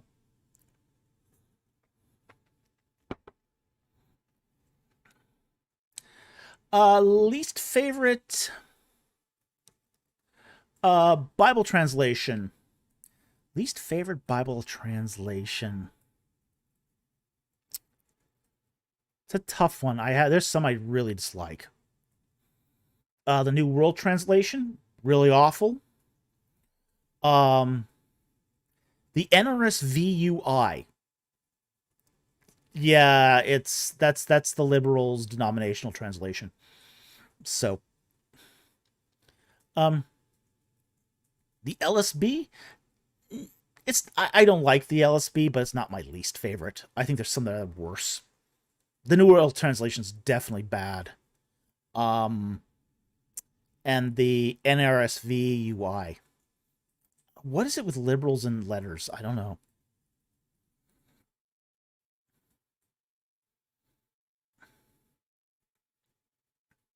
The dude's a dude. Nah, he's lying. It's the Velociraptor. Well, that wasn't the choice I was given.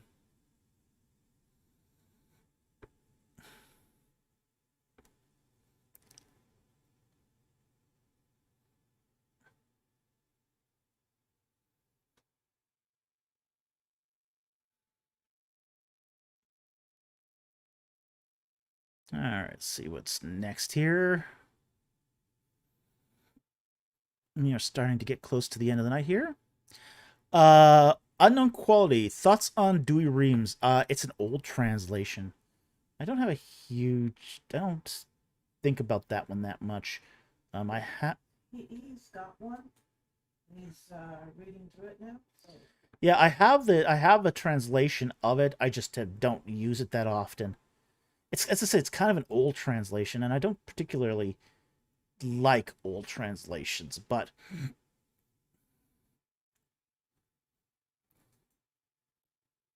but I haven't really read it either, so.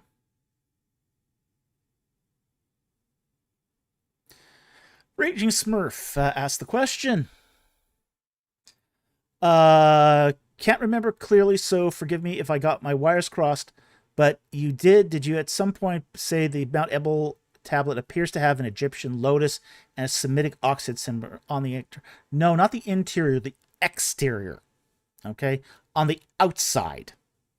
So, early reports have basically said that there was an Egyptian lotus and an ox head aleph on the outside of the amulet. It's not a tablet; it's an amulet. It's like a 1-inch amulet. But that could be absolutely anything at this point. You know, they could have just marked it with a maker's mark at that point. So, but it's on the outside. It's on the outside, and it covers a large part of the surface area. So, it's not like it was a word or anything. So.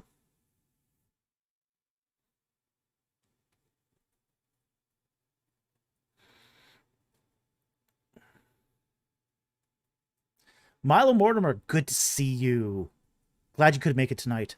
I know it's kind of late and you've probably already gone to bed here, but she says, also, if you ever make a movie for All the Stars as Angel, I either want to voice Satori or play Lara. Ooh, nice casting choice. Satori would be a fun choice. Yeah, Satori would be a really fun choice. Yeah.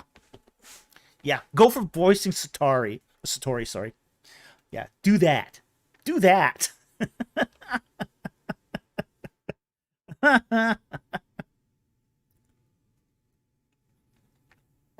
Yeah, excellent. You have excellent taste.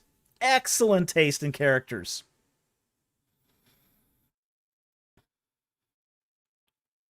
Daniel Lowry says, if you need a film composer, I'm open to work. We've got a lot of people volunteering to work on this movie, and we don't have any money. They actually do film composing, and they know money behind the producer. Yeah. We were asked early in the stream if we were looking for pitching film rights, and we're not actively pitching film rights, but no one has asked. But we got all these volunteers of people who want to play various roles in the film. We got someone who wants to do the soundtrack. Tyra would be excellent, do an excellent job of the soundtrack. Yeah, The dude, I'll be the space gorilla. Do we have a space it, gorilla? Not yet. Is Solon the space gorilla? But seriously, you've got an entire series. Would make a brilliant television series or multiple movie series. Yeah, it would make a very good movies, either movies or TV series. You could do one book per movie. This would definitely lend itself to either. I almost think it would make better movie than a TV series. Yeah. But the deuce. Sloppy could be a TV series. The dude is in book 12. Daniel Lowry, they've pitched worse stuff. Yeah. Oh, yeah. That almost goes without saying.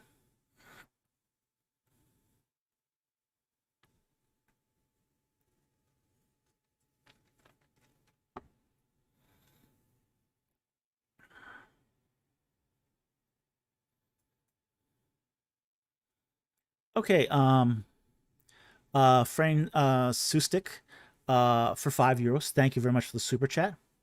Just a small correction for my last week question. Jerome was using Hebrew scriptures to translate the Old Testament, not the Septuagint. That's why it was so significant. Yeah, it was. Definitely, he was using the Old Testament. He could actually read Hebrew. And he was up on his scholarship. We don't think of Hebrew having a sophisticated body of scholarship back then, but it did. And there were a lot of scholars that were sort of under the radar at that time who knew Hebrew well enough that they could easily do the exegetical work to make excellent translations.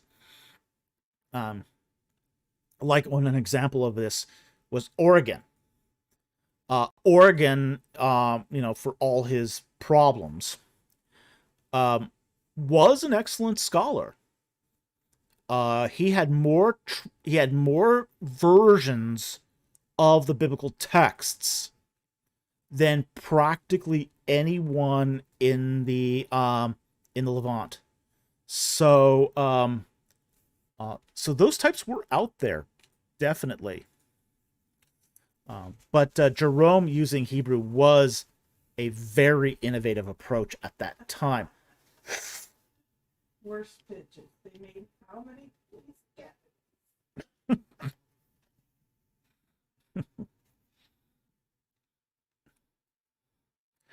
Yeah, Raging Smurfs, it helps he was based out of Alexandria. Yeah, it was. Yeah, definitely. Daniel Lowry. They made how many police academies? Oh, yeah. Yeah, not good. Not good. Not high art, that's for sure.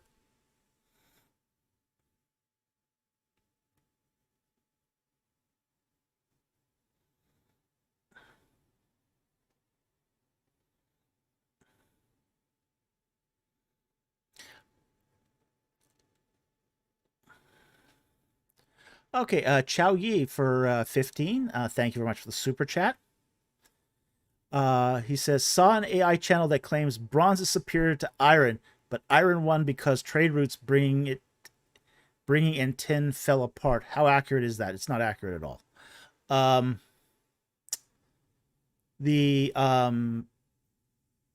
bronze is not superior to iron. Not for strength, not for durability. It is less susceptible to corrosion, but doesn't get as hard. Okay.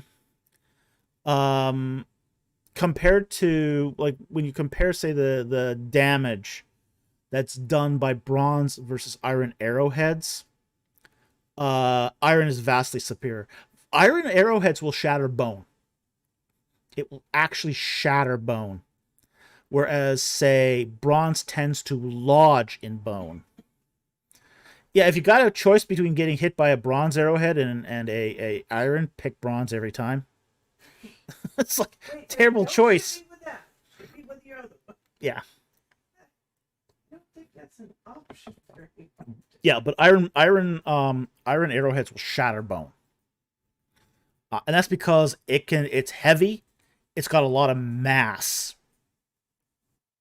So one of the things that you want in an arrowhead is something that's sharp, carries momentum, has mass, and won't bend when it hits an impact.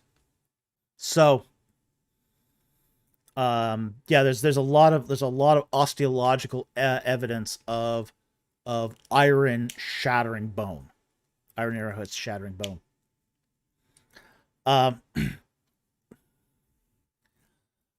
Iron also won too because it doesn't. There's another thing too that helped it to win. Arsenic bronze is inconsistent in its working properties. So you can make arsenic bronze, but it won't always work hard in the same. Tin is rare. So yeah, it does require bringing in through the trade routes, and that does make your supply line susceptible. Iron, though, you can do things with iron you just can't do with bronze. You can't make long swords with bronze. There is an example of a 6-foot bronze sword in the British Museum. It's very thick. Incredibly thick. Like, we are talking about an inch thick of bronze. The problem is the bronze is so dang heavy, so you need so much bronze for a large sword to maintain its shape that it becomes an unwieldy, heavy weapon. It's not a weapon you can use over and over and over again on the battlefield. And when we talk about stuff like weapons, reach matters. Oh, yeah. Reach is everything on a battlefield weapon. You really want to have your enemy as far away from you. Yeah, you want your enemy as far away from you as you're stabbing them. If you can hit them a foot closer than they can hit you, yeah, your chances are pretty good hitting first. Yeah, I mean, even Roman era swords the are a good 2 feet long. That's 6 inches of extra reach than you have with a bronze sword. The weapons that the Japanese women used when they were attacked. Oh, the naginata. Yeah. Oh yeah, those are brutal. Yeah, I mean, that's just that's a sword on a pole. Yeah, the women didn't have the strength. Yeah. So what they compensated for was the reach. Yeah. Yeah, reach is everything for a weapon.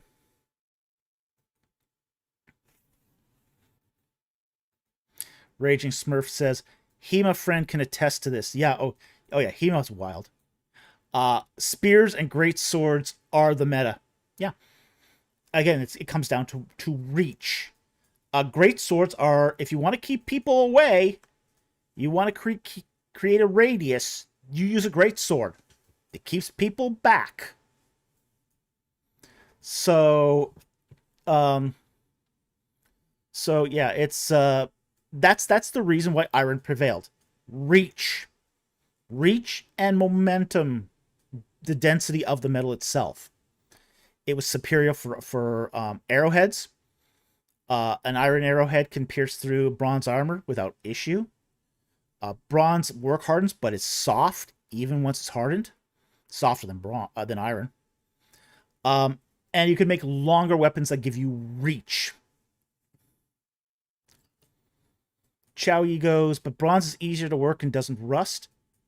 No. I found, look, I mean, I worked as a bladesmith, okay? In fact, that was one of my hobbies. That was my hobby. I made blades. As Mrs. Producer can attest to, one of our dates was her coming over to my place while I was forging a knife. Okay? Steel and iron is easy to work. And it doesn't rust, but it does corrode. Okay, so bronze doesn't rust, but it does corrode. So it will lose an edge. You need to sharpen bronze more. Okay? Because it will not retain an edge. Not forever. Not even for a long time. It goes dull really fast. But it also does corrode. You'll see on bronze stuff often these little spots of green corrosion. So bronze does rust. It's not an oxide in that way. So it does corrode. It tends to be more stuff like sulfides. Okay, so bronze does corrode. You pull it out of the ground and there's corrosion on it. If it's a buried weapon. It's not necessarily easier to work either. It will get brittle if you work hard in it without reheating it constantly. Iron, you can work. You can hammer that until it stops getting flexible. In which case you have to reheat it again, and once you reheat it, you're back to it being pretty malleable. So. I wouldn't say bronze is easier to work. I did not find bronze easier to work with. I found bronze is easier to cast. Casting bronze is easy. That's why they make statues out of it and bells. Because you can cast that. Iron is very difficult to cast. It's not easier to forge. Iron is easier to forge. And it's easier to harden.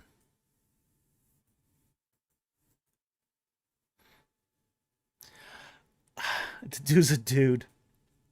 Orichalcum, like in Atlantis, is the way to go.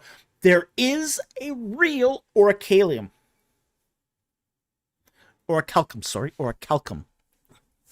There is a real orichalcum. It's not just a make-believe alloy like in Skyrim. They have discovered what orichalcum is. And orichalcum actually is a metal that is referenced in I think some of the dialogues of some philosophers. And it's a combination of copper and zinc, which means brass. Orichalcum is brass.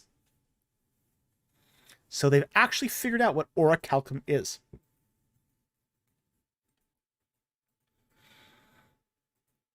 Okay. That was a fun rabbit trail. Moving on. We're almost at the end of the night here. Daniel Lowry asks, what happened to the blue SG? It is actually sitting right over there. It's blue Epiphone SG. We just moved it to a different location. That's all we did. Yeah, the ship moved it. So we still have it. I still use it. I just it's just not sitting in its old home.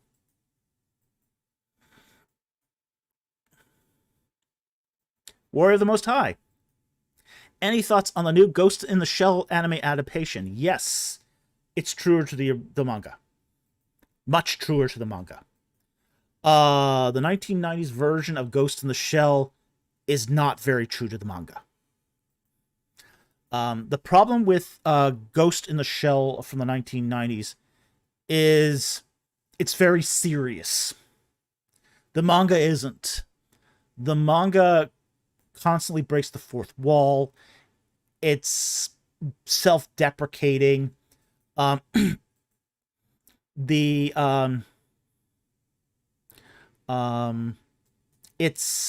one of those things there.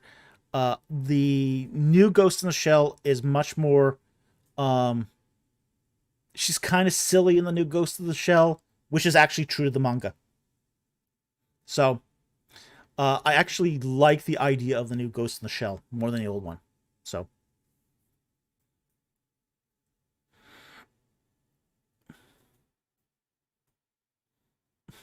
Daniel Lowry, crowdfunding time. You really want that movie? Movies are expensive to make. Holy crow.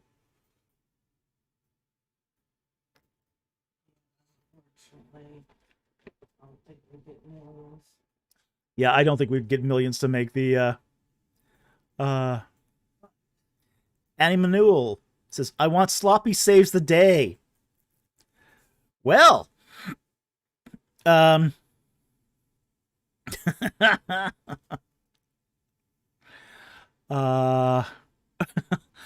there is a sloppy book in the works. So, probably won't be titled Sloppy Saves the Day. But Alpha Reader is currently very much enjoying her sneak peeks of the new Sloppy book. So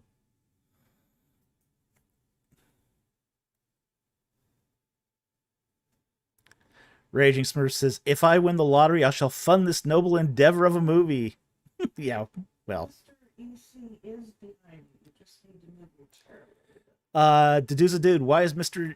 EC not behind you anymore? Yeah, he's still there. It's just I got to move him. See? He's there. Point. The other way. There he is. There's Mr. EC. New chair. Yeah. So he's just hiding behind the chair. With the books and the book medals. So okay, so yeah, he's still there. Yeah, we do need to kind of raise that up over your shoulder, don't we? Yeah. Yeah. Farmhouse Theologian for 20 Australian. Thank you very much for that super chat. Hi, Dr. Falk. Have a Bible college question coming in late. How accurate is Emil Holbert's extrinsic evil powers in the Old Testament? I don't know. I have not read it. So I'm really not sure. So I would have to read it to know. How does she think it is? How would she evaluate? She says, for more context, my pre-recorded lecturer is Chris Wright, who has done a commentary on Exodus I haven't read. But my current course unit, I'm reading through his Mission of God book. Okay, interesting. And she continues, it's okay, but he's a bit of a lefty in his writing, and he missed out the whole spiritual warfare aspect of the big narrative. So I wonder how accurate his works are. I'm always kind of how do I say this? The whole spiritual warfare motif in Exodus, I'm very suspicious of. The reason I'm suspicious of that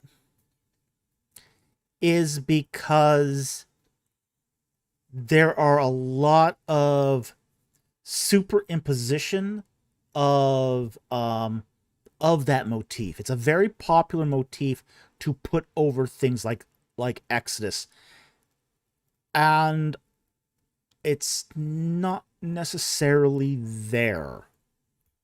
So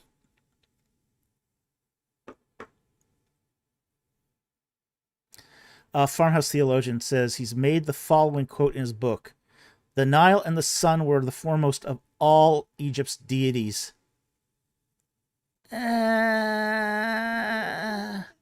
the Nile was a deity. Was it the foremost? That's another question. The sun definitely is. They were sun worshippers. But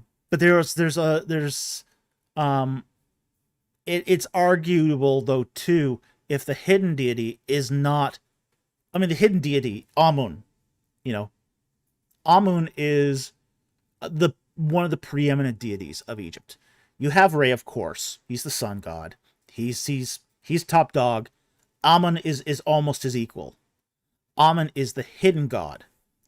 The Nile god is Hapi. Hapi is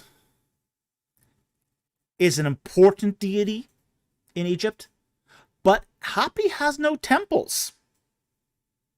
There's no temple in Egypt dedicated to Hapi. There are many deities that, you might think are important, but aren't exactly worshipped in that way. I would argue that the two foremost deities worshipped in Egypt were Hathor and Thoth. Those are by far the two most important deities in Egypt for common everyday worship. By far.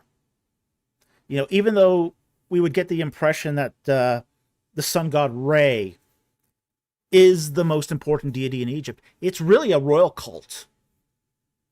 The sun worship in Egypt is a cult that was basically done by and for royal people.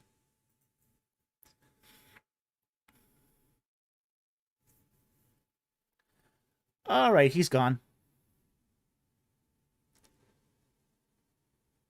Bye-bye.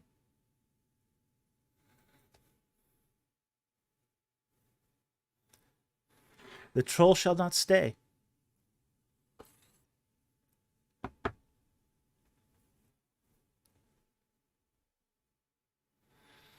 Okay, so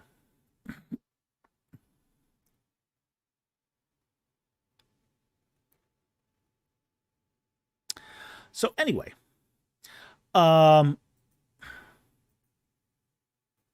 yeah, I've gotten cranky over the years with trolls. I don't have the patience for them anymore, so I just ban them. They're only here to waste people's time. Yeah, they're only here to waste people's time. So, Raging Smurf, the darkness shall not avail you, troll. They're also not allowed to repeat questions. They're also not allowed to repeat questions, too, yeah. All right.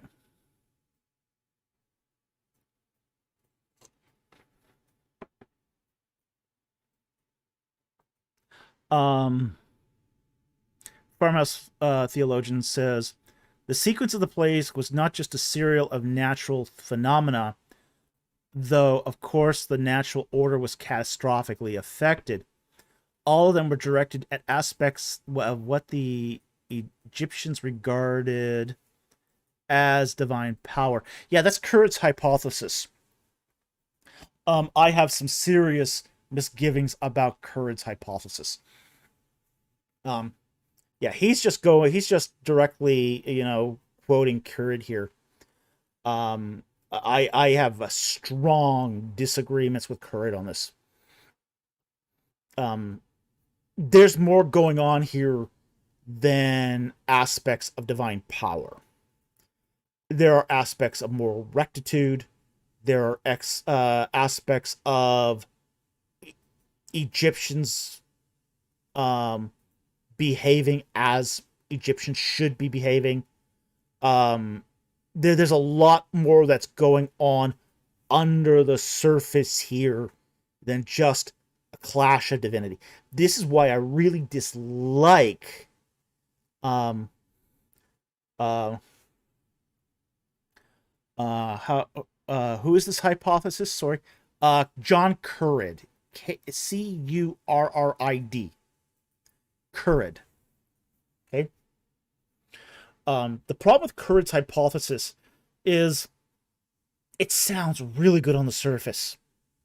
You know, the god Yahweh fighting the gods of Egypt in a struggle over divine power. Sounds wonderful. We all love this. We all love this hypothesis. It sounds so convincing on the surface. And then you try to flesh it out and it just falls apart on the little details. You know, that's a problem with some of these hypotheses is they sound so good on the big picture theoretical framework and then utterly fall apart when you look at the minutia. And John Currid's hypothesis here is one of those. It sounds so good. A contest of God versus gods playing out over the land of Egypt. Very dramatic. You know, very dramatic. Very theological. And then you discover that, well, Kurt's got to force a lot of Egyptian gods into roles that they don't belong to. This has gotten so bad that people have tried to get AI to replicate his hypothesis, and the AI will just start hallucinating gods in that don't exist. So, the evidence there to build a fake story. Yeah, there's not the evidence there to build the fake story, so it just all falls apart. You know, AI cannot build it in a way that's consistent. But AI says there's insufficient evidence. You know your fingers out on it. Yeah. Raging Smurf says basically it's a pretty castle that shatters when you pick a rock at it. Yeah, pitch a rock at it. Yeah, exactly. That's a pretty hypothesis. I even believed it for a time. It was just, I mean, it's as I said, on the surface, sounds super convincing. I really wanted to believe in it, and our player said no. Yeah. Farmers Theologian for $5 Australian. Thank you for the super chat. She says, thanks. I've heard you speak on this before. I knew you were more careful about this, but now it's come into my course if I wanted more detail. I wanted more detail. Okay. Not if. All right, I see it. It's something that's really convincing to somebody who doesn't really know Egyptian religion. Very convincing. It's why it's spread everywhere. It has a huge amount of emotional. Yeah. It doesn't have any evidence. I mean, I've even heard Frank Turek cite a version of this. You know, it's everywhere. People always quote it. Ted Knight from ABR's quoted it, you know, and it's like, dude, I mean, they were calling Seth a fertility god. No, he's not a fertility god. Or Osiris as the god of agriculture. No, he's not a god of agriculture.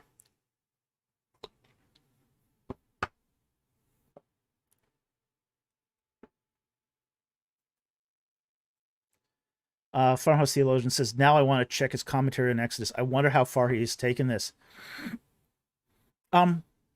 My guess is that he probably has not taken this very far. Most Exodus commentaries allude to it, but don't flesh it out. There's something about Exodus commentaries that they don't like to really engage the Egyptian material. It's one of the reasons why I'm writing my book on this, is because I think there does need to be a comparative study of Exodus and the Egyptian material that's much more careful and thorough. But Farmhouse Theologian goes, I wish OT scholars were more careful and checked with actual Egyptologists like yourself. I do too. I do too. Um,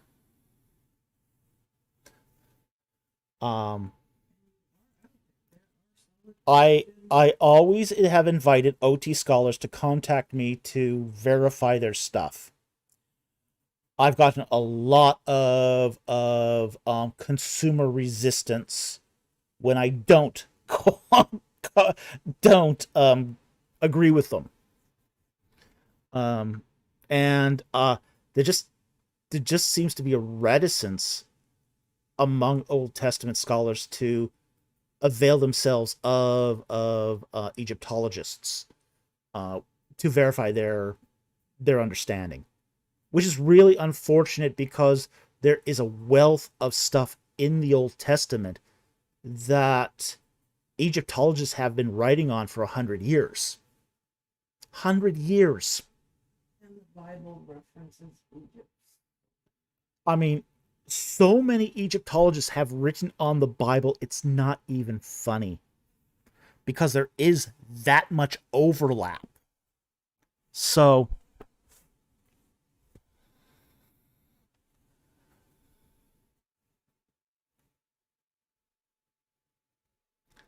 Raging Smurf says, give me advice. No, not that kind of advice. Exactly. Really, the one who's taken this the best has been Carmen Imes. I'll hand that to her. You know, she will actually ask Egyptologists and listen. You know, Daniel Hayes won't listen. You know, he's just going to go do his Exodus commentary no matter what the Egyptologists say. I mean, it's already, I mean, that's looking like rubbish already. So,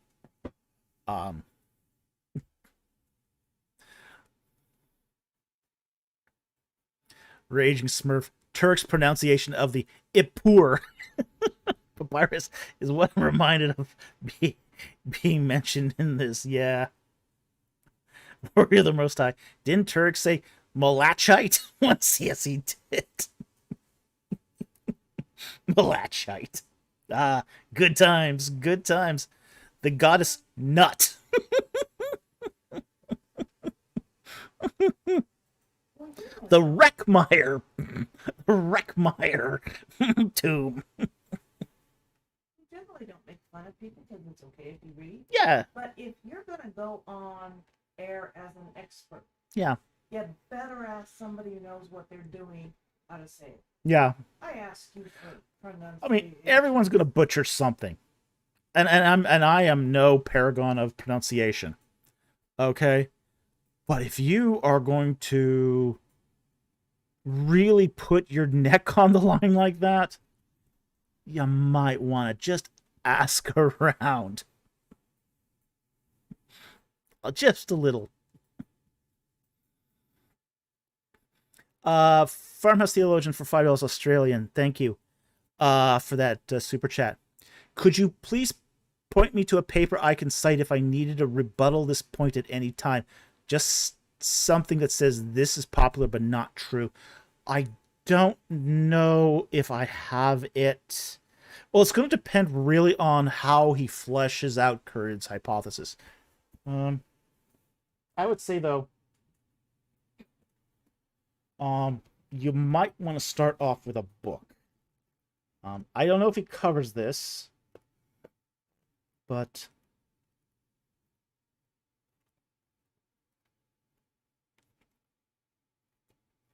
I'd have to find out. I'm still not finished reading this book yet. Israel in and Out of Egypt by James Hoffmeyer. Yeah, I'm going to pitch that book. This is probably the most thorough book on the Exodus in its Egyptian in an Egyptian point of view. So that would be probably the closest thing I could get you. Nobody has really done a lot of articles on, say, contesting the Currid hypothesis. It's very popular. It's a very popular view, and few people are willing to engage that at the peer review level. So, and part of the reasons why it would be difficult even to publish a paper on that is because it's almost entered into a kind of consensus gospel.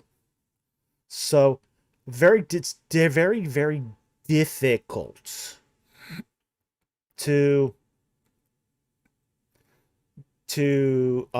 refute someone like Currid. Here's the problem with the way a lot of peer review goes. Currid works at the University of Chicago. So University of Chicago scholars are almost always given the benefit of the doubt as representing the consensus. So it gives you almost instant credibility to work at the University of Chicago. So you would have to be able to convince a couple of peer reviewers that a particular form of that hypothesis is valid. So it'd be a difficult proposition to do. Pharmaceologian says consensus, but also multidisciplinary peer review. Yeah, and you're not going to get that. It's very hard to find that. There's no journals that do both biblical studies and Egyptology. So you'd even have a difficult time publishing that paper. Because a Egyptology journal is not going to be interested in it. And an Old Testament department or Old Testament journal isn't going to be qualified to peer review it. So you're kind of stuck between a rock and a hard place on peer reviewing, getting peer reviewed publications or something like that done. So Daniel Lowdry, sounds like a book project.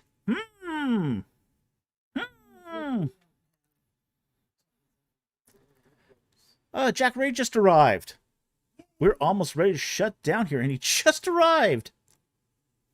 And he gives the channel 10 Ancient Egypt and the Bible memberships. Thank you very much, Jack.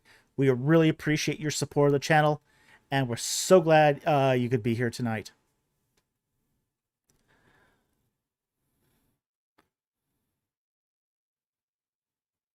Farmhouse theologian. I mean, for nerds like me, I guess. Yeah.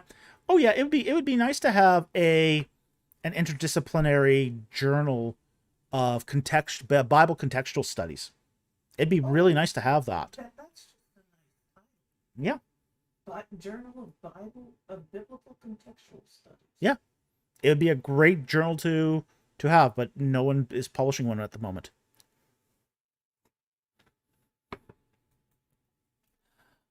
So I think we are at the last question here. We're a little after midnight, which is a good time to stop. Jack Ray wanted to say anything? We didn't have a foodie section tonight. Oh. We did not have a foodie section tonight. Anybody have a foodie? We had a lot of talk about movies tonight. About making movies.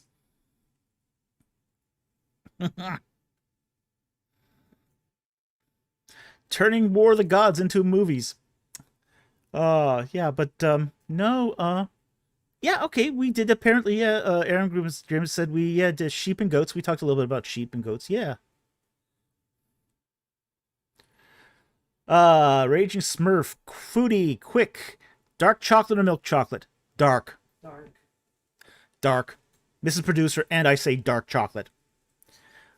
I don't like milk chocolate. Tastes like wax. Usually is. Yeah, usually is a lot of wax in it. Goat curries are tasty little dishes. Oh yeah, goat curries are. I love goat curry. Oh, so good. Yeah. Delicious. Goat curries are delicious.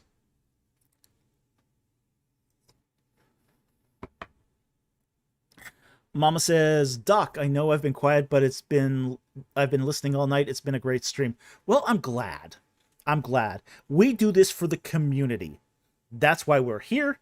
This is why we take the questions, and this is why we, explore these sometimes strange and exotic topics. Um, what to drink? Okay, I'll take that too. Uh,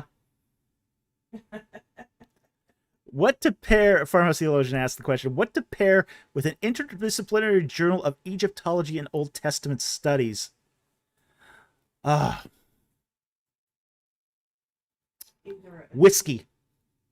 A deep red or whiskey? Whiskey. Egyptologists drink whiskey. A lot of them drink bourbon. I'm not a huge bourbon fan. I don't care for bourbon.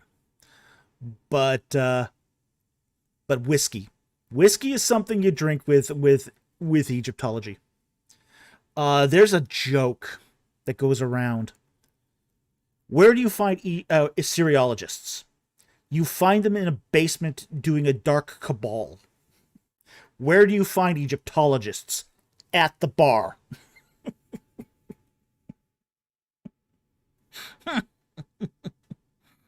That's where you find Egyptologists, at the bar.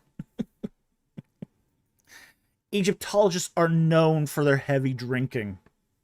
So, take that for what you will.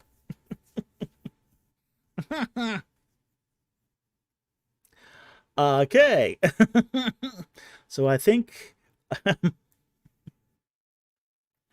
Mama says, Milo says, I'd be happy to voice Satori for the audio for free.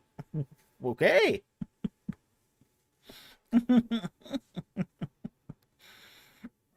Not after she did it. Yeah, well. Yeah, that's a lot of work. It's hard work to do audio. Yeah, it's very hard work. So, okay, I think what we're going to do is I think we're going to call it a night. That's a nice way to end the night with somebody happy to do the voice of Satori. Cool choice.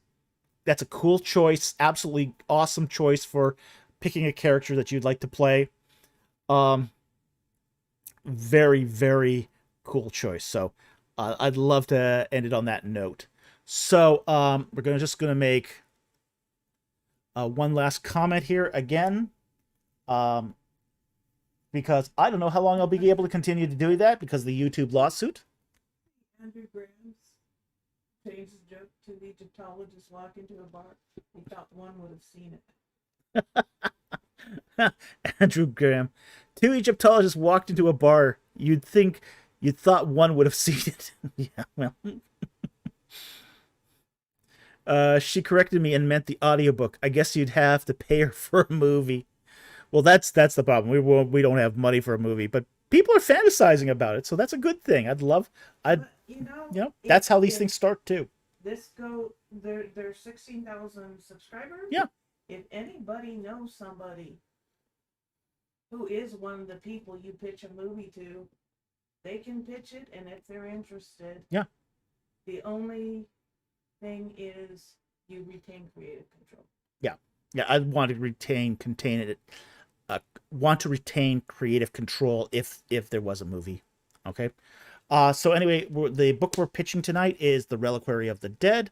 If you haven't read it, it's an award-winning archaeological science fiction novel. If you have read it, please leave a review, and we would really appreciate all the reviews we can get.